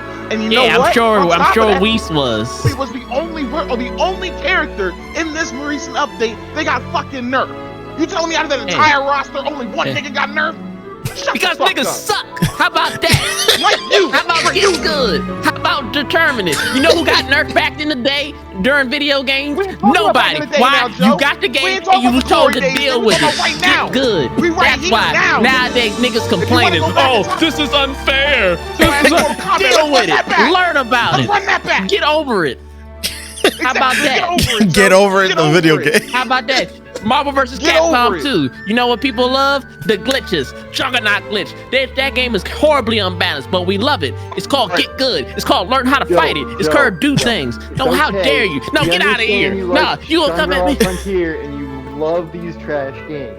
As a matter of fact, and as a matter of that's right, that is right. I do like unbalanced games sometimes. It is more fun to learn how to beat the broken shit. It is more fun to learn how to beat the broken shit. That is correct. And then I'm just thinking about it. Why am I even arguing with Joey? He don't got the damn game. He baited you, man. He don't even play fighting games. What am I even arguing with this nigga about? He doesn't play fighting games. He doesn't play that game. He's not even a huge fan of the genre. Kadre, did you even like watch anybody stream it or like watch one of us screen it? No, I mean he did. We saw him and Jackery. Go. Oh, It wasn't really a back. It wasn't really a back and forth. That was just an ass whooping. I'm sorry. That wasn't even a back and forth thing. But to be fair, Joe was trying to see what he can do in the game. And the controls were also screwed up. If Kadre had ever watched anybody, was what? No, not this game. I'm only seeing a few videos on Instagram. Apparently, it was just enough information to get Joe riled up. So that's Apparently, yeah. This is a random thing to bring up, but can Trunks do a Kamehameha? No. Okay, so why is it that when Vegeta would disown him if he did a Kamehameha? Double Kamehameha. I know exactly where you're going. Yeah, okay, yeah. That's I was just about to say, Zemis. Yeah, like that's so weird. I'm sure he can do it, but Vegeta would disown him if he did it. I mean, he did it in the Bio Broly, but that's not canon. So I mean, everybody can do a Kamehameha. I know there's a lot of stuff that isn't canon in this game anyway. In terms of not canon like Dragon Ball. Garlic Jr. I think I feel like Garlic Jr. could be canon, but not really. Like he would fit in the after the tournament. Like the 23rd Tenkaichi tournament. It's possible he can come right after that, but it's really hard to tell. You know, some of these Dragon Ball Z movies are very confusing. I mean, I'm not mad at it though. Yeah. Put in as many characters as possible. Like, you know, make this like your ultimate, essentially. Like everybody is here. I'm 100% down for that. We got freaking Daima in here before PyCon though. It's wild to me. That's wild. What is wrong with the PyCon love? Like PyCon was in Dragon Ball Z for a few filler episodes. Well, let's see. It was cool to me. I don't know what you want me to say. It was cool to me. Well, let's see. He dropped I'm sorry, not Broly. He dropped Frieza and Cell with no problem. So there's that. So I thought that was. I mean, there's a lot of uncanny stuff in this show. Yeah, but I get it, but it's just I didn't realize PyCon was this loved in the streets. I mean, me personally, I never really cared for the character. That was the release of L. Because he was just yeah. I think it is canon. I don't know what Joe was talking about. I thought PyCon that actually really did happen. I didn't think that was like a. I thought that was the Otherworld tournament. It is the Otherworld tournament. Yes. Yeah, that wasn't canon. That's not canon? You sure? Nope. Okay. Oh. You're not sure? No, we're saying it's not canon. Not canon. Okay, not canon. Okay. Alright. Yes, all that shit was filler. I just felt like, you know, with all the movies and other fillers that are out there, it would have been cool to have him in there. It's not like I'm asking for Farmer with a shotgun to get in here, like some people. I just don't understand why is Supreme Kai not a playable character? That too. Because nobody wants to play that bitch. Damn, Joe. But people want to play Hercule. Yes. Right. like when you think about Supreme Kai, think about he's like the weakest Kai we know. We've never seen him do any fighting. He's about to get blown up in OG Dragon Ball Z by Super Saiyan 2 Goku. Beerus almost died because Goku and Vegeta was about to fight, and Goku was like, "Get the fuck out the way." What are you talking about? That's why we don't play. You don't remember in Dragon Ball Z, Majin Vegeta at the tournament? Supreme Kai tried to step in between them, and Goku just put his hand up and you said Beerus. You said Beerus, my guy. That's what I was like. That's when what Supreme Kai dies, so does Beerus. Yeah, that's what he was referencing. So like, if Supreme Kai if Goku hadn't basically pushed him out of the way, a god of destruction would have died. If Supreme Kai didn't get out the way of Goku getting ready to blast his ass, Beerus would have died. Yeah, I didn't know that. So if Supreme Kai dies, so does Beerus. Yep. Any of them? Every universe. In any universe, if the Kai dies, the god of destruction dies too. Yep. So Wait. He wanted to kill a god of destruction. Did we knew that before Super? Yep. Did we knew that before Super, or? Well, there was no that's god of the destructions before Super. Yeah, good point. I mean, there was. He just didn't know about it. So wait. I know I should know this, but what is Whis? I'm sorry. Correction. Whis Before is he's an an angel. He's an angel. Okay, Okay. so correction. Before Battle of Z, did we know that? Like, during battle. Well, after Battle of Z, did we know that? Like, after Battle of Z, before Super, like, was that established already, or okay? No. That was a thing in Super. Okay. I Yeah, think it because was, that's when we learned about the gods of destruction in Super. yeah, I think it was in the not the Tournament of Power, but the scrap before that with Universe 11, I think 7 and 11. Mm-hmm. I think that's when they talked about it. Okay. So Goku could have indirectly killed Beerus if he had put his hand down. Yeah. Glasses can okay. Crazy. So yeah, Supreme. Didn't Okay, know Battle of Gods. So Supreme Kai is an idiot. Got it. All right, no problem. Yes. Yeah, He's that an idiot, and there's other idiots in the game that are playable, with like Supreme Kai to be able to play. And Yeah. Tapion. Like, it's very well established Tapion is even playable. before the Beerus Yes. that he was a moron because he was like, oh yeah, I'll just let Gohan's energy be absorbed. Yeah, but And everything it we've seen of get Supreme dropped in the Kai is that bucket. he's not a fighter. He's not a fighter, and He's not a also fighter. doesn't understand He what's never going claimed on. to be a fighter. I don't know, but Piccolo was shook when he saw him. Or was that more so Kami? I think that was probably more so Kami because he knew like of his importance. Yeah. Not shook That- at his that's more strength like because My nobody boss's shook at this boss nigga's strength. just walked into town. I'm not worried about fighting him. I'm worried he's gonna like demote me. Like nobody shook at his strength. Like I just looked at that nigga like, you don't get the fuck out the way. Supreme Kai thought Spokovich was powerful.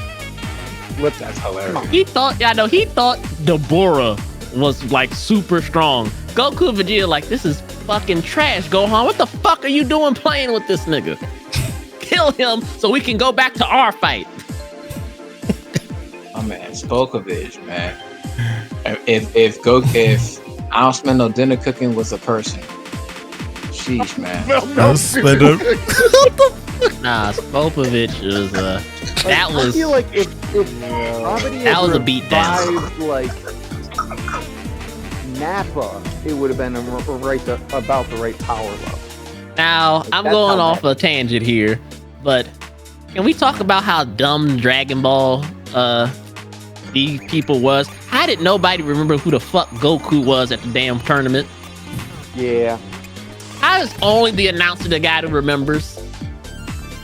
I mean, there's different people at the tournament every year. I mean, there's that. Some people die. Yeah, And some people die that don't remember who he is. Yeah. But the announcer, like, isn't it the same announcer? They Well, shot you gotta- Kamehameha waves and stuff. It was the most famous tournament of all time where But the you got- world was on the line against Demon King Piccolo Jr. Also taking an account that the announcer dude's been there for every tournament, so of course he's gonna remember Goku. So there's that. Because of how memorable he was. Piccolo Jr., that was the world was going to end. Apparently, some people weren't alive for that. I mean, maybe you are saying this like you were there. Like you had. I mean, your energy yourself. I mean, to be fair, I kind of did to be fair, we all So did look. at 5:30. So I mean, is that So really look, like we weren't? far-fetched? So look, we weren't there for World War II. We know World War II was a thing. We know who George Washington is. Just don't speak as passionate about this. Honestly, it would be more akin to like 9/11. Like, you people were alive when Piccolo Jr. was there. 9. He's not wrong. It's 11. not wrong. It's just Wrong, funny. it's just- This is crazy. It'd be like if the newer generation's going like, yeah, that thing never happened. What are you talking about? Like, what? There's plenty of proof floating around. Yeah. There are people that remember it. No, there isn't. The government covered it up. They watched it. The government. Televised. The Red Army erased it. The Red Ribbon Army covered it up. Hell, not the gonna cell lie. games were televised. I heard the Red Army and I instantly thought about Russia. So like, I thought we were still on That's politics. wow. Red Ribbon Army. But Sean met the Red Ribbon Army. I did, yeah. But I mean, we kind of accepted that Akira Toriyama kind of just had a lot of things slip his mind in general. I mean, look at And since we're Truck going on a Slayer. tangent, man, the amount of possibilities he could have hooked up Raditz. Like, he could have really, Raditz could have really been important. Like, one of the important characters in that show. The fact that, I mean, he was important. He introduced the concept of Saiyans. I was saying And that, then he that's died. literally, then he died and never showed up ever again, and at all. Got No, died man. and put in King But, I Yama's mean- drawer. Here's one of the. I'm gonna just one of the weird ideas. Just throwing it out there. Vegeta is so worried about being the prince of all Saiyans. You've got motherfucking genie wishes. I wish Planet Vegeta back and all that's been happening. That's not a good idea. That would not be a good idea at all. You're saying that why doesn't Vegeta just go ahead and do that? I mean, we're gonna really talk about it. Why don't Goku wish back his grandfather Gohan? Because Grandpa 'Cause he- Gohan told him he didn't want to. He didn't want to come Specifically back. Said, I don't want. So he wishes Yeah. back. OG He doesn't Dragon Ball. So he doesn't wish back him, but he wishes back somebody he barely knew for You talking a about year. the boy, right. the little boy? You talking about him? Yeah, his Grandpa Gohan told him, Yeah, "Don't wish me back." Don't wish me back. Yeah. Yeah, look, I've lived a long ass life. Like, I'm good. You'll be fine. I mean, Yeah. he was also cool. I'm just saying we're all going on what's tangents. I mean, we might as well just address all of them. That's all I'm saying. Yeah, I know, and we just answered why he didn't Yeah. wish Grandpa Gohan back. We just answered it. That's fair. That's fair. That's fair. It's fair. It's fair. It's, you know, Fair. I just wanted you to understand. I just wanted to understand it. That's all. It's so fair. All right, just to wrap this Dragon Ball topic up. So Spokovich. Nah, We're still talking about- Sorry. No, No, we're we're not. not. We're going.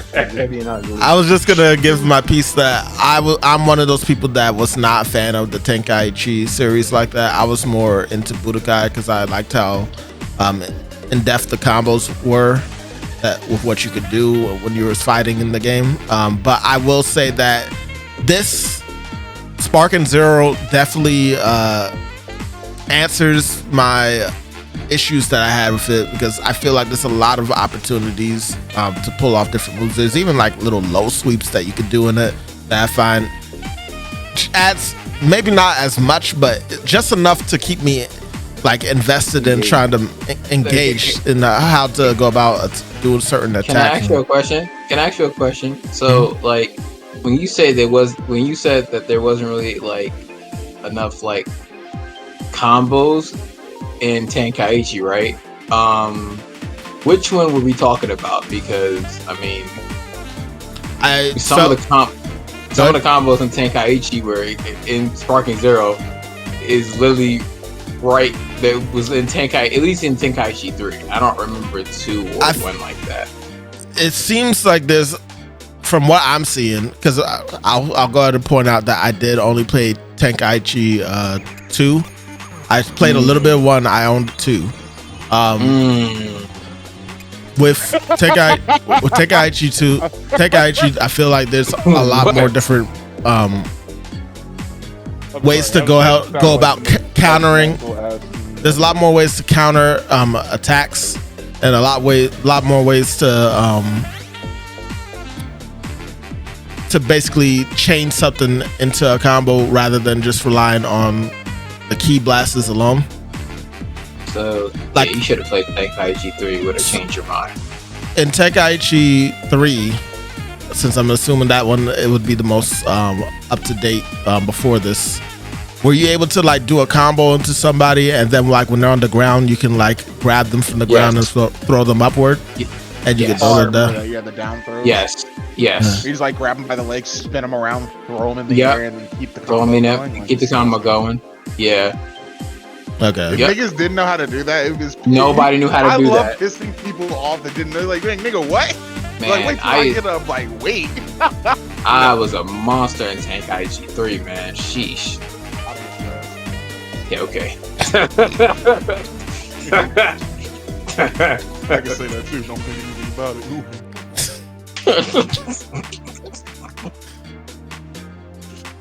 Oh, that's cute. Yeah. Alright, now we're gonna fight. Now we gotta fight. It was okay, and then you wanna say some extra shit. Yeah, throw them hands. When I see you on Saturday, it's on. But yeah, to put it simple, I enjoy it. Friday. From somebody who wasn't really into the series before, I'm more into it now. I'll leave it at that. I enjoyed my time with it, but it's still definitely a flawed game in my opinion.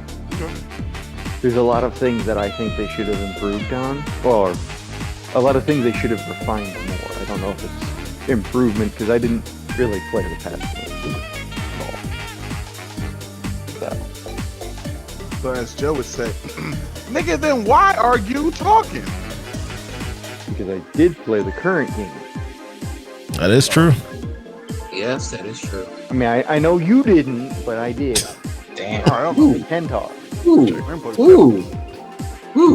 I feel like Zemis was pointing his hands at you. I know you didn't, but I did. I think there's an overall consensus that I'm better at video games than Zemis, so I'm gonna let him have this one. Wow. Anyway, it's 182 characters in that game. You're bound to find at least one that you like.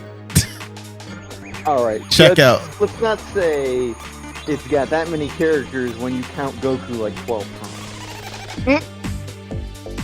There's 170 characters in that game. You're bound to find one that you like. Yes, come on now. There's Vegeta like 15 times.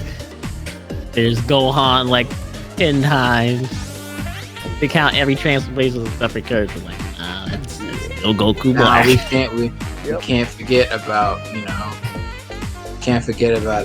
Kale. We can't forget about the buff. Damn, girl, you're so fine. Jesus. Yeah, there's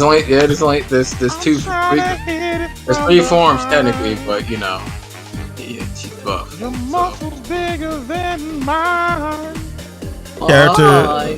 Character variety is bigger than ever. Yep, that's right. That was the best decision they ever made, man. Putting Kale in that game, I was like, yep, there we go. That's what I'm talking about. Okay. So, Joe, you didn't have anything to add, right? I know. I already said my piece. Okay. All right. Well, before we dive into the, or more so, I dive into the Sonic stuff. I wanted to talk a little bit about Ubisoft. They are down bad. Like, been down bad for a Look while. at me, I'm so shocked. More than before. Like, What was the Alaska title again? I actually liked the Prince of Persia game that came out. That was earlier this year. I'm still waiting for the Prince of Persia remake. I'm still waiting for that. Yeah. I mean, That was supposed to come out in 2020. That's supposed to come out in 2022. And it didn't. They pushed it back. Did I finish? Yeah, I finished the first one. So you The old- finish the game. Yeah. You need to finish the remake for them. Yeah, that's right. They said gamers want too much nowadays. Y'all don't deserve quintuple A games. All right, y'all need to bring your motherfucking what's the word? Hey, thank you, Zemis. Expectations right. down. See, I need to understand the difference between guns and butter. See, what are the guns? Well, I think Ubisoft's problem is summed up by this. Baldur's Gate 3 publishing chief calls out Ubisoft's broken strategy. If gamers need to get used to not owning game, developers must get used to not having jobs. Oh. Yeah. Hey, this is when Dr. Umar said on the screen. Like, It says Prince of Persia: The Lost Throne was a critical hit, but didn't sell very well, and Michael Dowse thinks that's entirely Ubisoft's fault. Oh yeah, definitely. Every man's responsible for his own creation. Well, their shares are down 44%. Well, no, they were down 44%, and has dropped now to 78%. In the past 5 years. What's the cost of it? The cost of the share, let's see. Pretty sure they say. Back then, the company was 30% off its 52-week high, trading for less than half of what it did in July 2018. Blah blah blah. Let me just type it in; it'll be faster that way. What is Ubisoft share? No.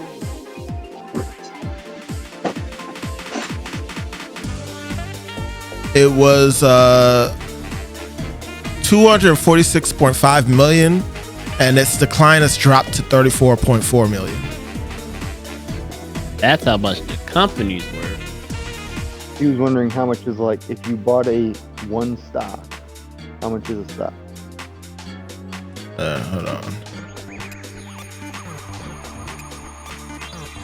So that is a crazy ass job. But I mean, they've been consistently making bad choices for years, so it's not really surprising.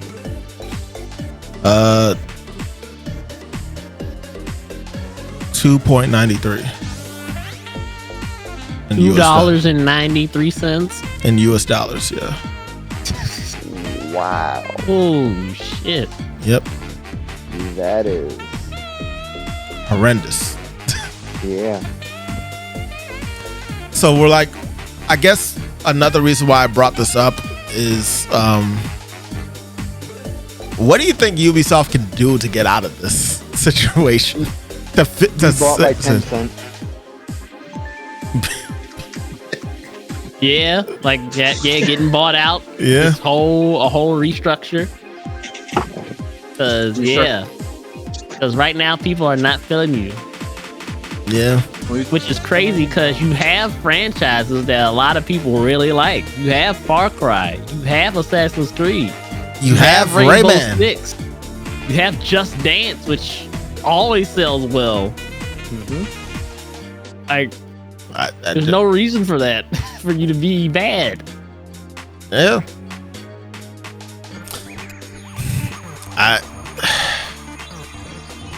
That's wild. Yep. There's a lot of series I do like from Ubisoft, and way back I was really up for them, but they've fallen off so much for me.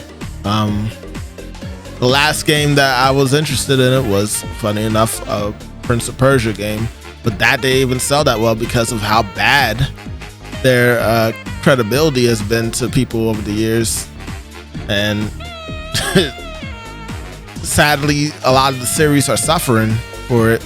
I haven't seen a Rayman game in over 15 years now, which is insane to me. You got them rabbits. It's all the bad qualities Nintendo has without any of the successful ones. Yeah. Like, hey, everybody's been asking for Metroid Prime for like 20 years. Here's another Mario Party game instead. Yeah. Like, that'll still sell, but that's like you're sitting on something that will definitely sell. Versus Ubisoft is sitting on things that will sell and not doing anything else. Yeah. Also repeating the same stuff. The same mistakes, yeah. Well, I'm talking about series that aren't really selling as well. Like, remember how there used to be? I could be wrong about this. And Kadra, you could correct me. Wasn't it like at a point where Assassin's Creed was like coming out like every other year? Yeah, they were dropping games back to back to back. They did that with Mirage. They did that with Odyssey, and they did that with 3. It started before that, but the later ones are the ones that actually hits for it. Because they did that as well with what was it? When they did it with 3, they did it with 3. They did it with Revelations. They Origins Revelations like a year before, and then Origins was afterwards. Or was it Syndicate? Which one was Origins? No, Origins was Biola, right? No, they did do that with Origins. Origins was Odyssey. Oh yeah. You're right. Yeah.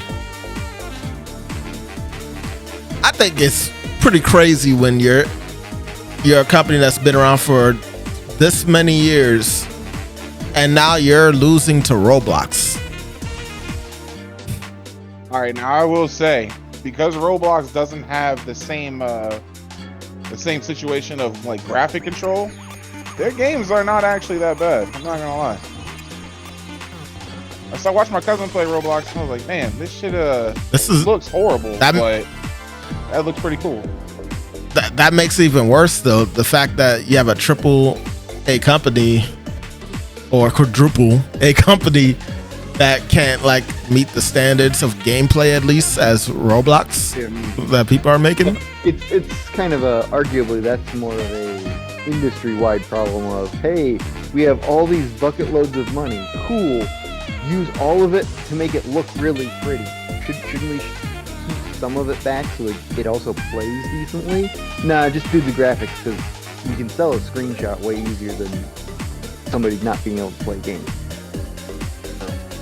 True. And it's all what people like. I've seen Roblox. I've seen some people play Roblox. I don't get the appeal of it, but I'm also a guy who doesn't really like Grand Theft Auto, so that's fun fact. It's to each his own on that one. I'll give you all that, yeah. But yeah. I don't want Ubisoft to die, but it's like definitely. I don't want to die. At least I prefer to give us the Prince of Persia remake. Do that. I don't want them to die in general, honestly. Well, to be fair, if they die, then that might make the Prince of Persia. Or they can or who knows? Maybe they'll get bought by one of the big companies. Before they die, they'll sell a lot of the IPs. Maybe. Yeah. Maybe they'll get bought by one of the big companies. Ooh, yeah. Who would really want it after that, honestly? Sony just to have it, or Microsoft just to have it, like how they bought Rare and then proceeded to not do Rare shit, and they made one. I'm still upset that we have yet to get another Killer Instinct from these motherfuckers. True. We haven't gotten a new Banjo-Kazooie from them. Banjo-Kazooie would be dope. Like they have everything was, man, it was. I still look back at Nuts and Bolts and think to myself, man, they had like the literal view. The beginning of the game showcases like what made Banjo-Kazooie cool and fun, and then you're playing it, and then all of a sudden the narrator's like, you know what? No, this ain't gonna do. This is boring. People don't like this type of stuff anymore. They like shooters. They like building cars and stuff and all that. They like mining and such. And then they went ahead and changed it into literally that, where you just build cars and just fly around and shoot people and stuff. I don't remember what nuts and bolts was. On paper, it probably could have been good, but it wasn't. I'm letting y'all know right now. I didn't know what it was. Yeah. Still don't know what it is. But but you want me to add upon that? No, It's just how you walked away from it. It always baffles me. It's hilarious. I literally explained it. It's literally a game where you make cars and you shoot people. That's it. That's the whole basis of the game. There's nothing else to it. No Twisted Metal. Yeah, basically. Do you make cars in Twisted Metal? No, but you just basically drive around and shoot people. Yeah. That's all. Yeah, that's basically Twisted Wait, Metal. Sean, have you played Twisted Metal? I've played like maybe the second or the first one. Kind of wild. Ronnie was more into it more than I was. Man, Twisted Metal Black. That's my goat Twisted Metal game. Black. It was so good. I've seen gameplay of it. I've seen playthroughs of people playing that one. Like that's when the story got real. Like it was Interesting. dark before. Like it was like real dark. Like it was dark before, but it was more goofy with some dark shit in it. I believe Twisted it. Metal Black was just straight dark. That's when they made Sweet Tooth even more scary. He wasn't scary in the first three. He was like it was goofy scary shit. Like in Black, they just became all psychotic murderers basically. Changing with the times. Whatever happened to what? Calypso. You good, Zemis? He is everywhere yet nowhere. I was thinking about asking him, Sean, but I was like, there's nothing I can do if he's not okay. I was literally doing that earlier today. I thought I was gonna die. You were coughing earlier today and thought you were gonna die. I couldn't stop. Like I was running out of air. So you was just coughing like this is it. Yeah, kinda. Like I was getting up towards the doors, like so I can at least be in the hallway when they find me. But That when they find me. God damn, Sean. That's crazy. Like were you choking? Like what the fuck? yeah.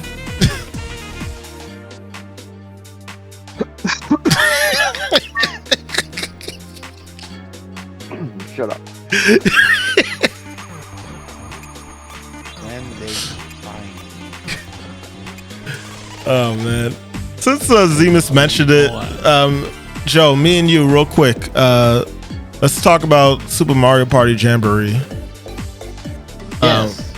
All right, so automatically I can say that the game's already better because it has more boards than what the past ones have, and there's actually a lot more depth into them, in my opinion.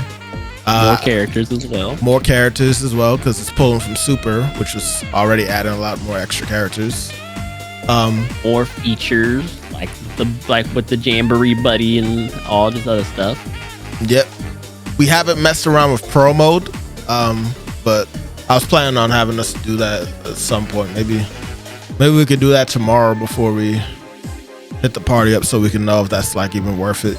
But regardless, I think it's definitely worthwhile. It's definitely a good Mario Party. It isn't, oh my god, this is amazing, but this is definitely, in my opinion, the standard of what I would expect for a Mario Party going forward, and what I've been waiting for, besides the redone stages from Superstars. That said, they did bring back 2 old boards, but it's 2 really good boards. That's my quick piece on it. Joe? I mean,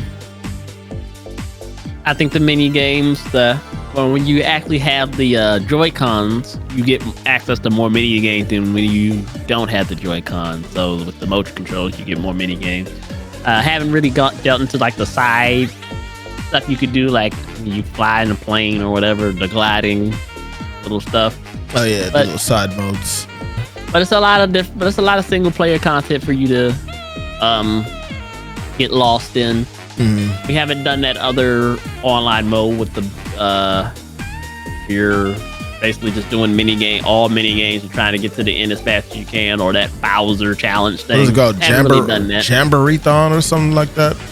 The one where you face like 10 other players and you're trying to see who can reach the end of the goal, and the more mini games you win, the closer you get to the goal than the others and all that type of stuff. But, overall, having fun. Yeah, definitely. The others have gotten a decent laugh at the very least watching us play. So, but I guess you could equate that to just the competitive energy that goes through it. Joe currently having 2 wins. He got Donkey Kong. I'm not gonna say anything else. Watch the video to know what happened there. Hey, I think it's time. Just know that I've come in first 2 times. I didn't say that. No, I was about to get to the second most important part. You wanted to say it twice. That I've come in first 2 times, and that TheLoafKing has come in first 0 times. Okay, yeah. I don't think I was last anytime though. But can't remember. I remember you were very upset on the mall one. Yes, I was. 1000% I was. But I actually wouldn't mind playing that one again. I just would like to do that with more turns. But yeah, if you're looking for a nice little fun party game, I definitely recommend Jamboree. Even if you have to wait for a sale to pop up, understandable. There's a lot of games out, so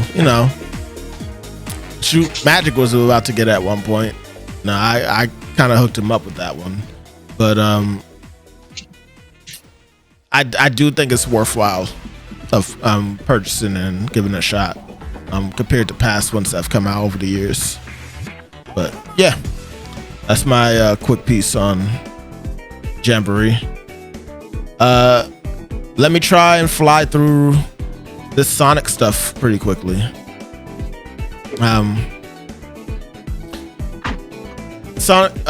Magic sent this to me. Sonic the Hedgehog's boss says that PS5 Pro justifies its $700 price. Basically that there's definitely a benefit that will gain from the Sonic series along with the gain from the PS5 Pro and such. You gotta read it how the headline says it. Sonic the Hedgehog boss says the PS5 Pro justifies a $700 price and can allow for newer games that can express the speed of Sonic. I know that you man. See, you can't. You're smiling just thinking about it. No. The speed of Sonic. Look at you. He wants it. With all due respect, Takashi Iizuka, until you can show me otherwise, I disagree.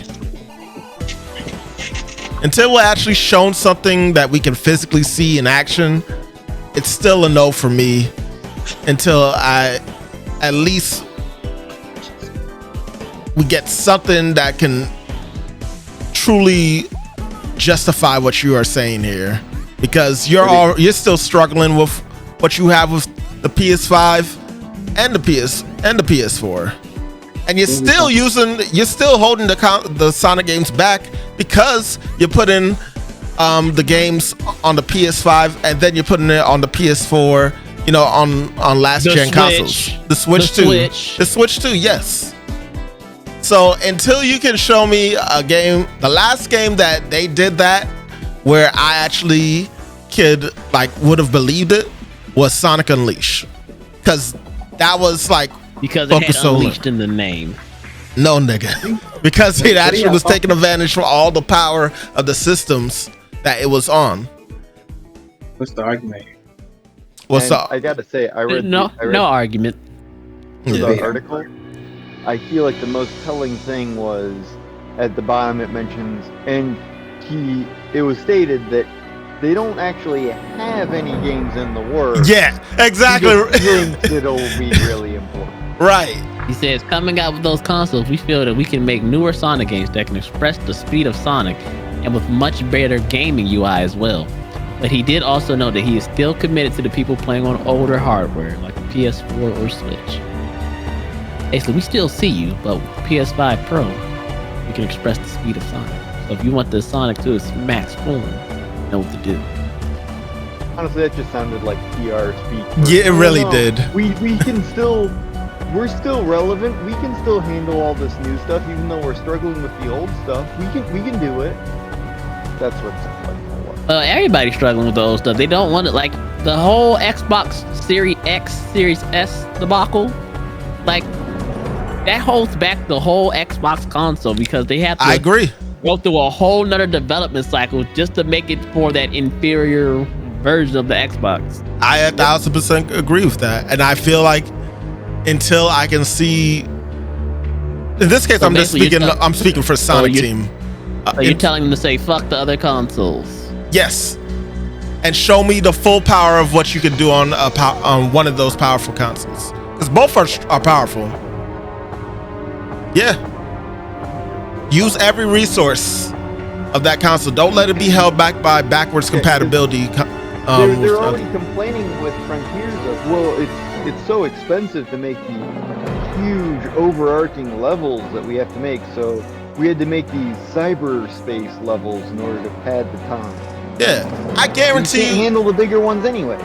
Yes, exactly. That's the point that I'm getting at with this.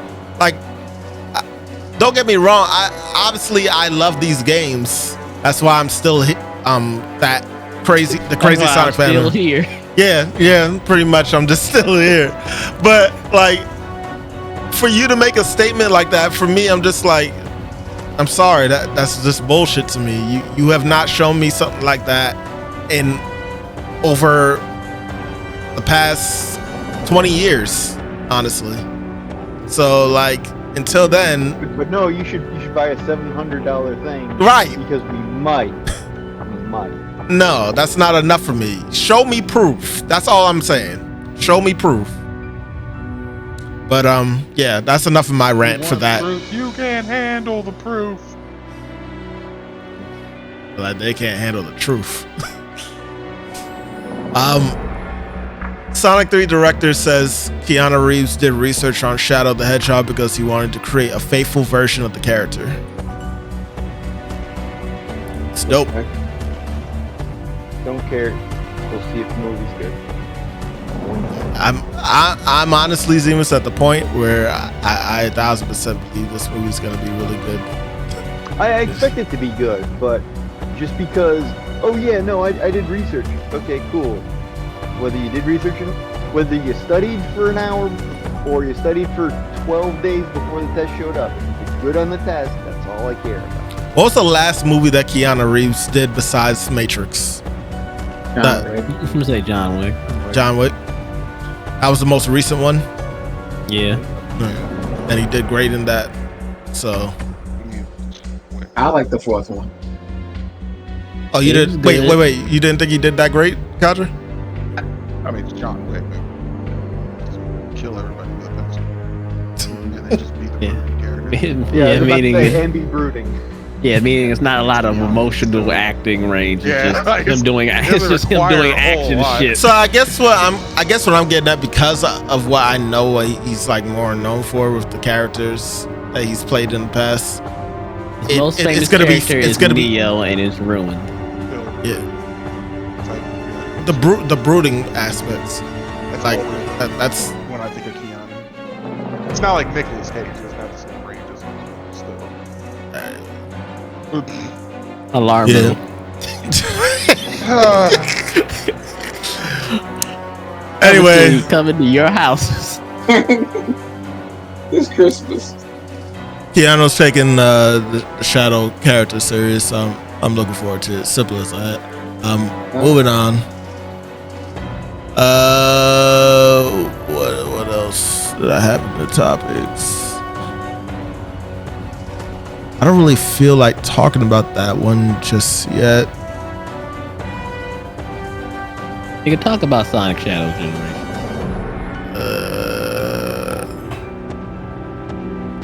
Yes. Yeah, let me just finish it. All right, so Sonic X Shadow Generations. I thought it was good. I enjoyed Shadow's portion a lot because obviously it was the newest thing that they had going on. Sonic Generations is still good, but I do understand a little bit of what some of the reviewers said about it being a little dated in comparison to Shadow stuff. So it it's kind of weird and breaking from that game into Shadow stuff. But at the same time, I appreciate that that's available for people to play because that was like one of the better games of the Sonic series as a whole, which is also kind of sad because that's also a lot of nostalgia bait that whole game is. And one thing that I want the Sonic series to start doing that I appreciated with Frontiers, even though it may not be looked at as great as this game, is that we need to stop bringing back these old stages and start creating new ones.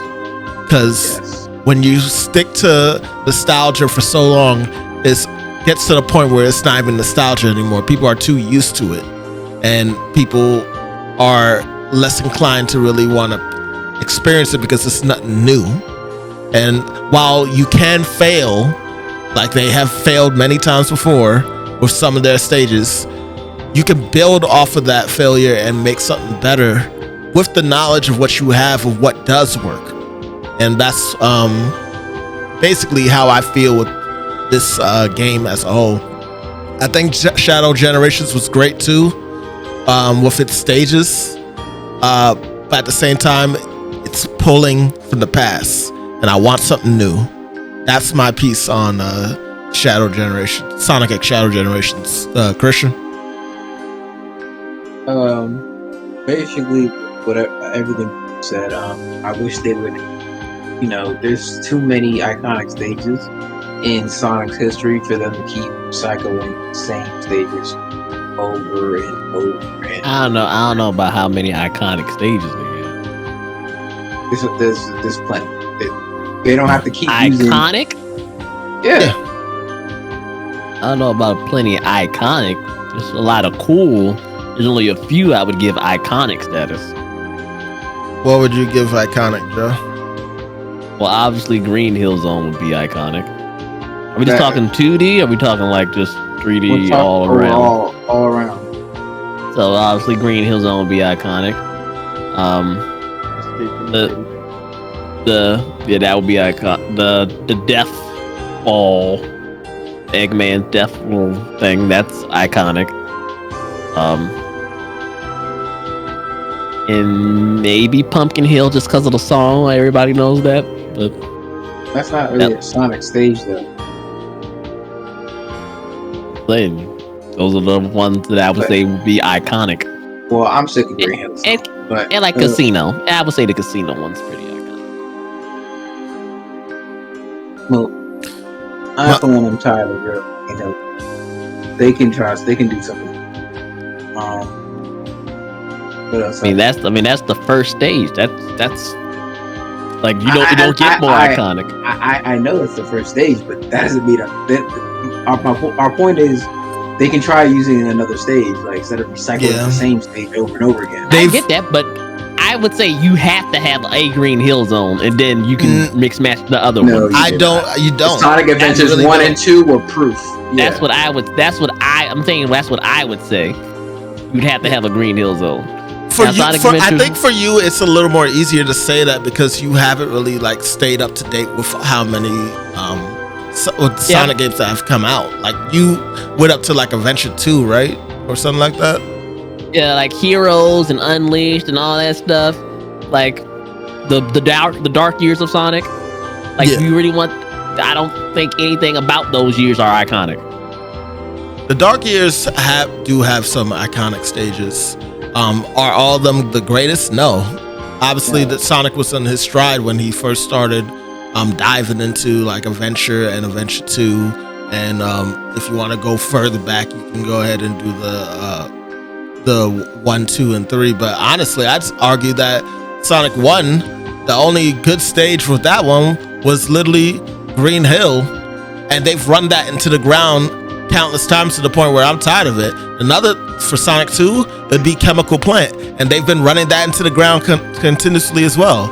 Sonic 3, Sanctuary Zone, they've been running that into the ground. That my point with this whole thing is that they're running these stages into the ground way too often. But I think you're looking at it as, but you gotta look at it from the different standpoint. You guys are big Sonic fans. Like for people who aren't, the first thing they think of when they think of Sonic is Green Hill Zone. So that's what they should always start off with every single time, just to make it a standpoint for the series as a whole. It's like when I'm thinking like Mario. You know, there's always going to be a stage in Mario that's like World 1. Like the first stage of Mario is always kind of like the World 1. The Green Plains like area, right? Yeah, okay. That's always going to be the first level of Mario. Okay. I hear what you're saying with that. Go ahead, Chris. To your point though, but to your point though, the fact that Sonic Adventures 1 did a completely different stage that's not Green Hill Zone proves that you can do another that's an entirely stage. different style of game, though, Christian. We're talking about like when they have the 2D stuff. That's an entirely different style of game. So we're talking about the overall though. We're talking about overall though, right? We're not just talking about 2D. We're talking about overall. No, we are talking about, because obviously there's no like World 1 stage in like Super Mario Sunshine or Odyssey or Galaxy, because those are entirely different types of games. Well, my point with that is that they've done it where you can have alright, so like for my Mario example, like they always start out with like when you do the 2D Mario games, they always start off with like a World 1-1 stage that's like the basic 1-1 stage for all the Marios, and then after that is when you get the differentiations. Afterwards, that's when you get the changes and the remixes and all that. That's what I think. Approach the core. Yeah, go ahead. So, I think equating it to Mario is a little bit rough, because Mario is also extremely formulaic to the point of I would call it into question on this is a good strategy of, here's, like you're saying, the 1-1 world, here's the ice world, here's the fire world, here's the underground, here's the water world. Like, it's kind of play by numbers. If it was something more akin to, it's just a really quick and it's over, like, in basically Elder Scrolls, you end up getting thrown in jail or executed or something as your starting point, it'd be one thing. But to actually use the same levels repeatedly, there are collections for that. You don't have to just put them in every single new game. Now, I'm not saying like all of them. I'm saying like the theme of the level. Like, don't just copy and paste the level. No. That's what they're doing though. They're copying and pasting the level. Yeah, and like I feel like when they did Heroes, they still managed to establish that Green Plains look, but they mixed it up a little bit. They did the same thing with Sonic 2. If we go back, but if we're talking like the 3D games, they've managed to mix it up each time to make it interesting. With Sonic Adventure 1, it was Emerald Coast. With Sonic Adventure 2, it was City Escape. With Sonic Heroes, it was Seaside Hill. There was still like that feel of like I guess the iconic like first stage being like like a green like area, like But that kind of makes sense based on where Sonic is likely at when the story begins. Right. Just like, where is Mario at when suddenly the princess is kidnapped? 90% of the time he's in the Mushroom Kingdom. Yeah. So, like, what are the games where they're doing the over and over recycling that you're speaking of? Well, they've done it with Forces. They've done it with that was a bad game. Mania. They've done it with Sonic Mania was really like, but Sonic Mania, that was the whole point of Sonic Mania, though. But that's not was what it not? Sonic Mania. Sonic Superstars, Sonic Frontiers, the cyberspace stages, most of them with Green Hill Zone. Yeah. I mean, the first one was. I didn't think about the other ones really. Yeah, when you play further ahead, you'll realize that they're recycling Green Hill throughout all the cyberspaces. Not all of them, but like a good 60% of them is all Green Hill skin slapped back on it. And in story context, you can make a little sense of it because it's supposed to be Sonic's memories like being translated into the cyberspace to make the stage. Yeah. But like that wouldn't really be too much of an issue if it wasn't that prior to that they constantly keep throwing that stage into the series. It's one thing when it's a rare gimmick. It's another when it's a pattern. Yeah. That it's when it's rare that they don't do something, then you probably would even know it. Sonic Adventure 2 had a Green Hill Zone on it. Yeah, if you beat all the secret stages. And back then that was cool because it was the first time seeing Green Hill in a 3D space. And, it was a cool little callback after so many years when they were like actually mixing it up. But that's one of those things. If you're going, okay, we want to have a Green Hill Zone just like it was originally, but because we're introducing this mechanic, like, you can switch from 2D to 3D at any given point, we want to have something familiar like Green Hill Zone to here's your basis so that you understand how in the future this is going to kind of start fleshing out. That makes a design choice logical sense rather than just we need to pad out the levels, so toss that in there again. Like when I'm looking at like a 2D Sonic game, what I'm normally expecting to see, I'm expecting to see like a casino level, a Green Hill level, like a plant level. So Mania, you brought up Mania was a good game, right? And the whole point was like the past. They mixed it up though. Level. Green Hill was interesting when they got to the second act because they actually changed up the environments and what you're seeing within Green Hill compared to what you've seen in the past. There was a nice little mix up. Don't be lazy. And like I said, don't copy paste. Don't be lazy with it. Studio Opolis is essentially like our replacement for a Casino Zone because that easily could have ended up being a Casino Zone, but they found a way to make it a different theme while also adhering to what we've seen in the past without it actually being it. And that's what the problem is, that for me personally, I feel like they keep doing what we already know when Sonic's world is so unique and interesting, and there's so many different places that they could be like trying to showcase or like making within Sonic's world compared to Mario's world, where you already know what you're gonna get. The only time that Mario's world really gets real interesting, obviously, for me, is when, well, honestly, Wonder. That was like the first time the first world was like first world and beyond. All the worlds were actually interesting and different, and it was a fresh take for me personally. You played that game too, so in comparison to like the past Mario games, they did a really great job making all the worlds interesting, going all the way through it. Do you not agree? Yeah, but I think Mario's games are always good, the 2D ones.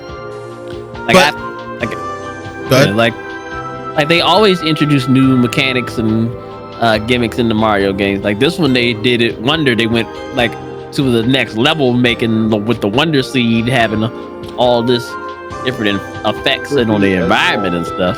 And maybe that's what it is for me at the end of the day. I feel like Sonic has a tendency to take it to a more interesting level and not just keep it so simmered down where like, oh, we're in Green Hill again, and then you can probably see some interesting stages and such. Like, no, there's so much. And on top of that, if you're gonna choose an old area, choose something that's not Green Hill then. You have so many different stages to choose from. Why do you have to always go to that green place specifically? That's where that nigga lives. As somebody that's not as into Sonic, that's the only one that's really iconic to me. Yeah, like to someone, like to the regular consumer that they would be shooting out for, because they know the hardcore Sonic fans are going to buy the game anyway. Like you're going to buy, like Sean, like you're going to buy the game whether it has a Green Hill Zone stage or not. Yeah. But to reach people who aren't that into Sonic or can't actually remember Sonic, that's going to be the first thing they remember. Like, oh my God, it's Sonic, you know.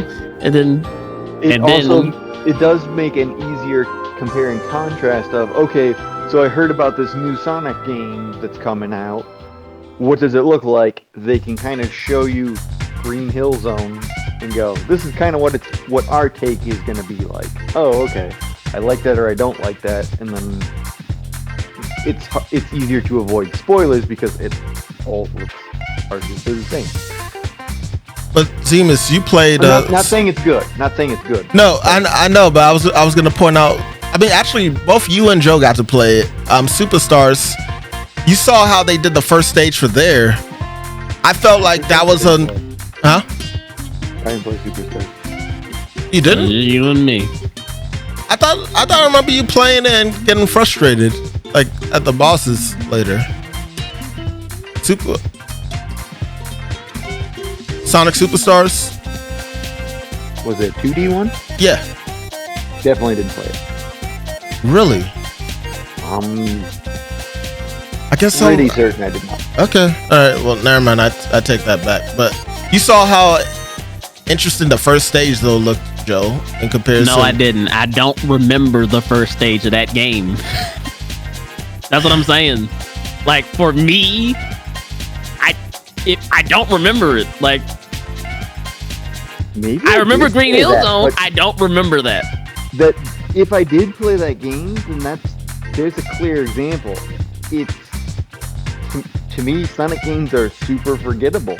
I don't remember them as iconic levels, even if I do get pissed and frustrated at them. Okay. I guess that really is because I'm going so fast that things are just kind of flying by and my brain's not registering them. That's why I say you gotta look at it for someone who that moment. Yeah, from the lens of someone who doesn't analyze the hell out of Sonic games. You gotta look at it from that lens. Yeah. You might be tired of it because you play every Sonic game. For people who don't, I mean, I do agree with the mindset of don't copy and paste stuff. Yeah, like I still agree with you on that. You don't just copy paste the damn thing. That's the same logic behind, hey, stop counting 170 characters when 80% of them are just transformations. Yeah. I guess we have 5,000 levels because, or we have 8 game boards, but 3 of them are from previous Mario Party games. I don't know. I guess. And see, that's to me, it's the same thing, the same argument for that. You were touting up like, oh, I'm really glad they brought these 2 boards over from previous Mario Party games, but they're the good boards. But they're still old boards. If they were going to bother to do that, it would be Mario Party Ultimate and just give us every single board that they've made so far. Which is fair to say, but at the same time, I actually wouldn't mind if they were new boards instead of being the old boards.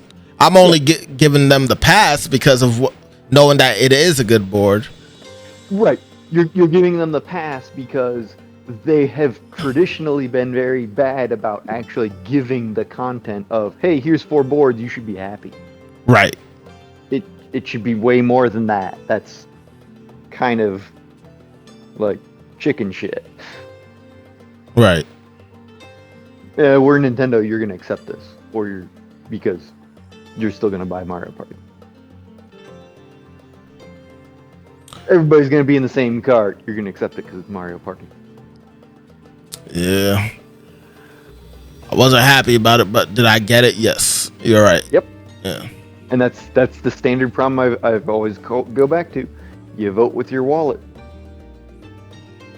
And it's more of a concern in my mind nowadays because of the streamer culture of, hey, we're streaming right now. There's incentive for us to make content just to be able to put something up to buy even the trash games, which means you're supporting the trash games, just so you can do a reaction. Now, watching a playthrough of a trash game by someone who is entertaining is one of the funniest, most entertaining things I've ever seen. Like watching Ares from Avoiding the Puddle, shout out him, play Crying Is Not Enough all the way through when that game was so fucking trash was so hilarious. Just seeing all the bugs, all the trash, him ripping on his commentary. Like, my God, that shit was hilarious. But because he played through the game, he presumably paid for it, which means he supported them to some degree. Yeah. That is, in my mind, that's something of a slippery slope on, oh yeah, look at how offensive this game is. If it was really offensive, you just shouldn't buy it. No, it's not offensive. No, I'm just using it as an example, like the woke conversation we had earlier. If it's so bad, then cool. But it's like trash movies. Like, do you watch trash movies? Sometimes it is fun to watch something to see how bad it is. like it really is. The way I watch trash movies is if it's free. Like, hey, it's trash that's movie normally how we do it. Okay. That's normally how we do it. Everybody Unless Tyrese is involved, then that sometimes gets paid for in the theater. Everybody has a good to trash movie. Find a Street Fighter. So discussion was very interesting how we got here, but I'm here for it. Yeah. But yeah. Audrey apparently isn't. Disappear. Didn't even need a smoke pellet. I've been here the whole time. I just haven't had a chance to talk, or not a chance. I haven't had any. Didn't really have anything you wanted to add to that. Okay. Because we was talking about Sonic, so. Yeah, like I've just been kind of here listening to y'all. Listen to Sean get very aggressive. As he should. Mm-hmm. I mean, I'm passionate about this series, and I just feel like they rely too much on the past, way more than other series. Like, but I understand what y'all are saying. I understand what y'all are saying. Where you're coming from. Let me tell you another series that does the exact same things that people snap up even more than Sonic. Mario? Madden. Oh, Madden? Mm-hmm. Yeah. That's a completely different thing as well. That's a completely different thing because that's sports. People crash out over sports. Call of Duty and all that's completely different. People crash out over sports. Yeah. Like my cousin is. It's the same patterns that you're talking about of like, oh, they phoned it in by doing this. They phoned it in by doing that. Yeah. It's the same. How much more can you change, to be honest? Like what differences are you expecting them to have that are going to be groundbreaking for specifically Madden or other sports games? To me, the biggest thing, not that I actually play them, but when somebody goes, oh, here's a brand new feature, You had this 3 games ago. You just took it out. Yeah. 2K does have a huge habit of that was one of the reasons I stopped playing 2K, honestly. It's the same argument with Mario Party and Mario Kart. Yeah, this is a returning course. You could have just had it always there, though. Like, our technology is not cartridges anymore that you're stretched for space. You could just toss more of them in there. Yeah. Especially when most of them function on effectively the same engine or the same 3D space. It wouldn't be that much work to lock them in. Case in point, you see like independent groups making their own levels, integrating their own all the levels, all that type of stuff. Now that I think about it, which Mario Party had the most boards in general? Just since we're on that topic. Are you looking this up right now? Yep. The one that had the most boards was Mario Party 5. It had 7 boards. And of course, that was all original. We definitely should be having that more of a standard for the series going forward, and then pushing even like further beyond. Third one, it's like Mario Party All Stars, where they just pull in all the boards from the last 3, or they pick the top like 20 of all the past ones, and just make it. Here's the massive one. Unless you want to count Mario Party 10. I see that it says here 10 amiibo boards, but we don't really count that. It's not like... No, we're not jumping in the fucking cart together, no. oh yeah.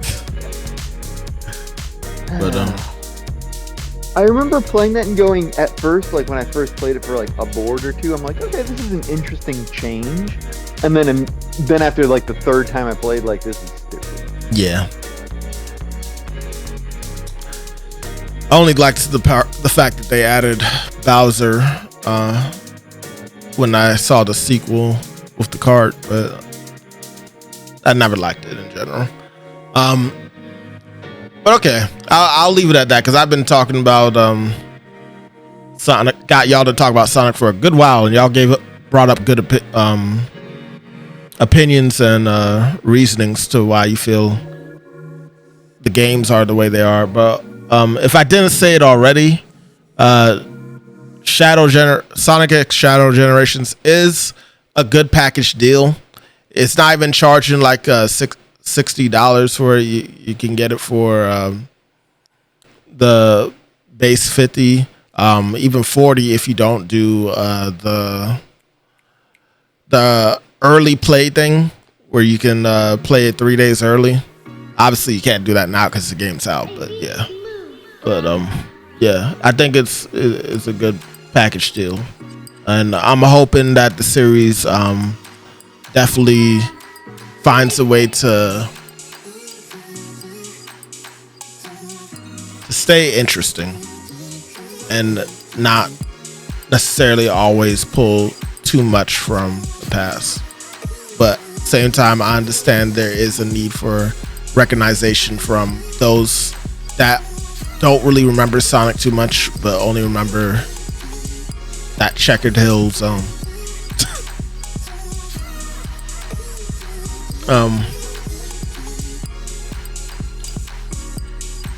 We're close to wrapping this up, y'all. I wanted to point out that there's been a Nintendo Switch report that reveals multiple remasters releasing in 2025. The summary was basically that funny enough, we was just talking about them.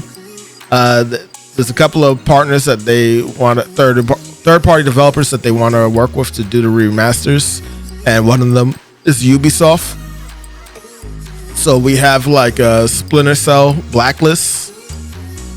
We have Rayman 3. We have Driver. And we and we have Driver 2 apparently too. And I can't tell you how I don't want to play any of those games on the Switch. And 2 other games actually, which have not been Joe- disclosed yet. Joe, I think you would like Drivers 3. No, I like the game. I said I don't want to play any of them on the Switch. Ah, yeah. I mean, might end up being a thing. I don't think this is like a, what's the word? Like a contract where these games will only be on here. I think they'll most likely come to the PS5 and stuff also, more than likely. This is just third-party games after all. I personally would like Rayman 3 to get remastered because I'm starving for a Rayman game, but also I thought Rayman 3 was really great. EA, a couple of Bandai Namco games. They have a couple of projects there, but none are disclosed yet.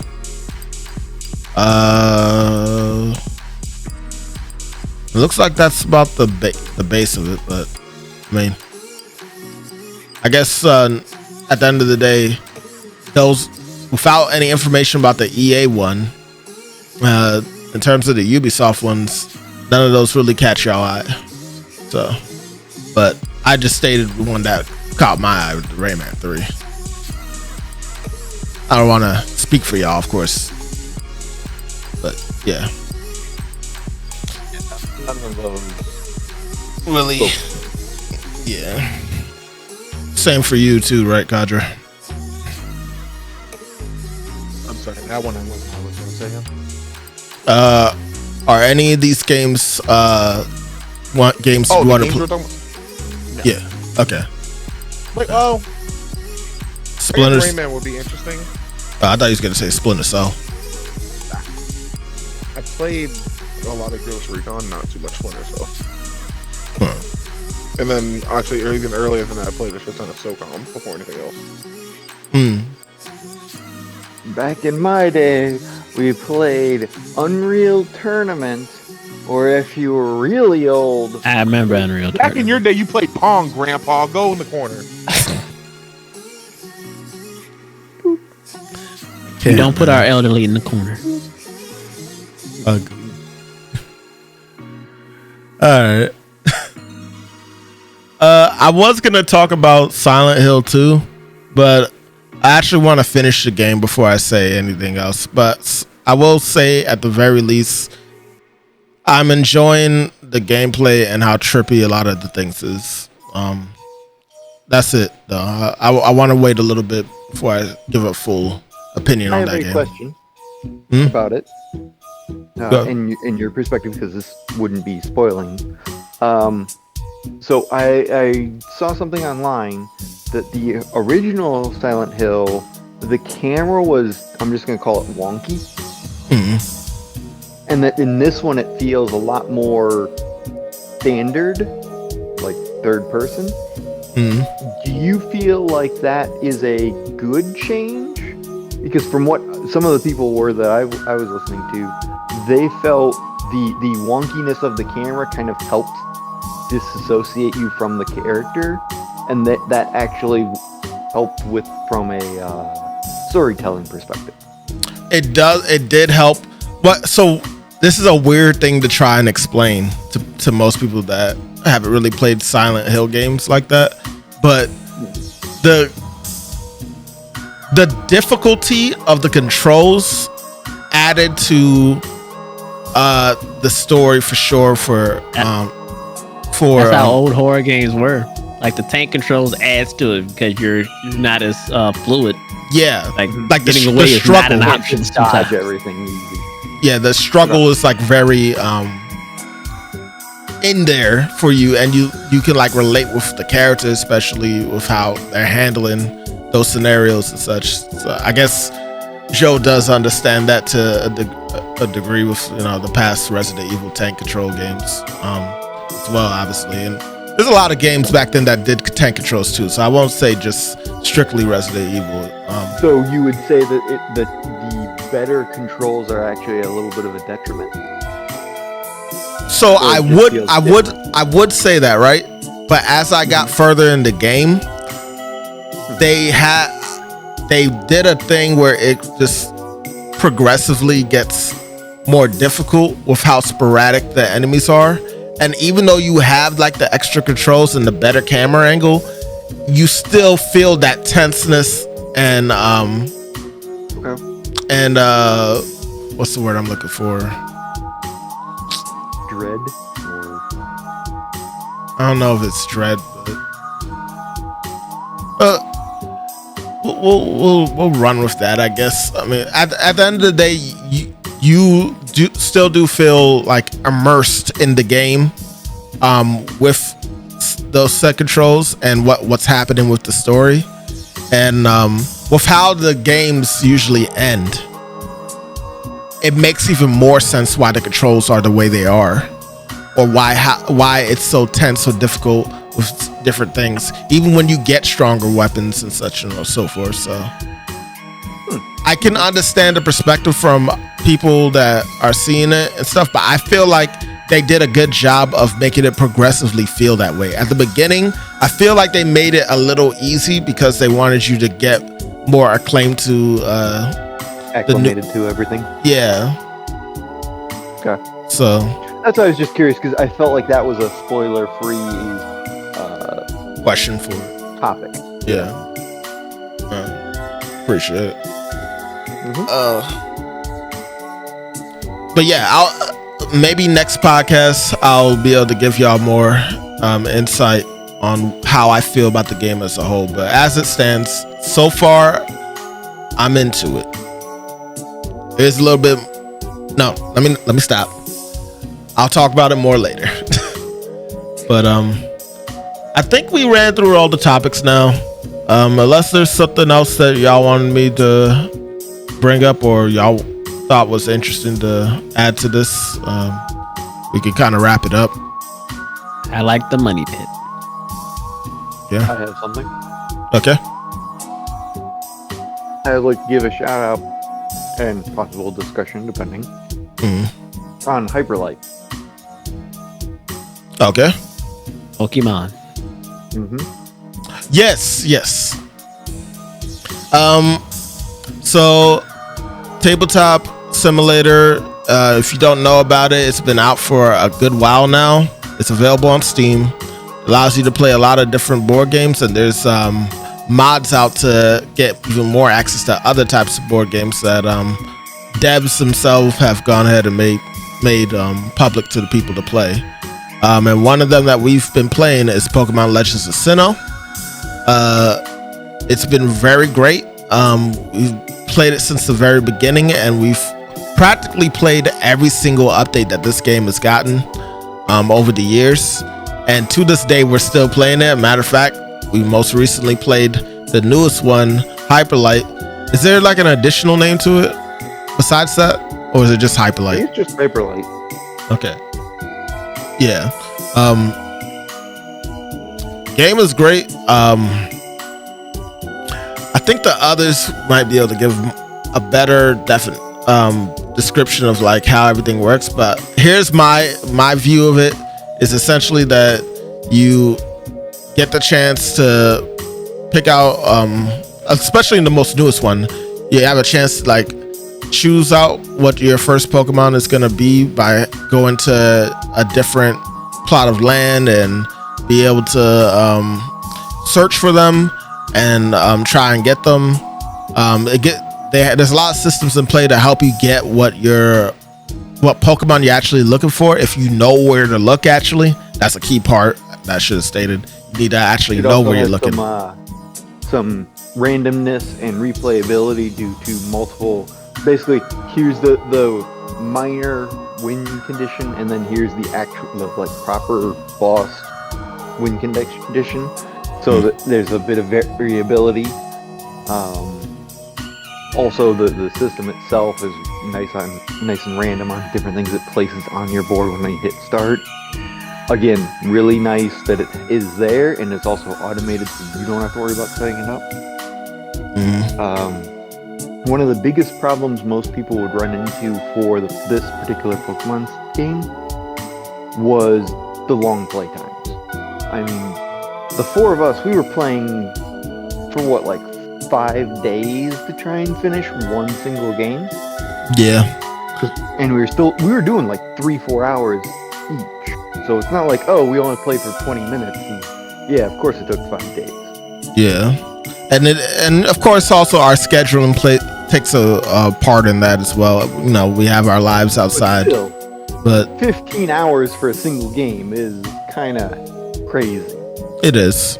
This one, we're still apparently low-ass people because we do not knock them out in the time frame that everybody else seems to. Yeah. But it's still like 2-3 hours for a hyperlight game is way more reasonable than 15 hours. Yeah. And I do believe that if we a lot of the quality of life stuff too. I do believe if we locked in, like for real, we could like finish a game within a 3-hour session for sure. Oh yeah. Especially with where it is now. And as we practice, and so we're not. I don't know. How do you think that works? It's no. This is how it works. Keep it moving. Right. Yeah. Yeah. I think it's like Zemis said. I think that it's a really good game. Killer Grave added upon it from what the original creator had, and the original creator had given his support. The original creator did Legends of Sinnoh. Killer Grave is the one that did Hyperlight, which is the newest campaign, basically. Yeah. But definitely, if you're interested, I say give it a shot. Pretty sure the others would say the same thing as well. Agreed. I wanted to at least bring up his name, the original creator, real quick. Shout him out, because without him, we wouldn't have started this series. True. Levias. I might be butchering the name. Levaatius.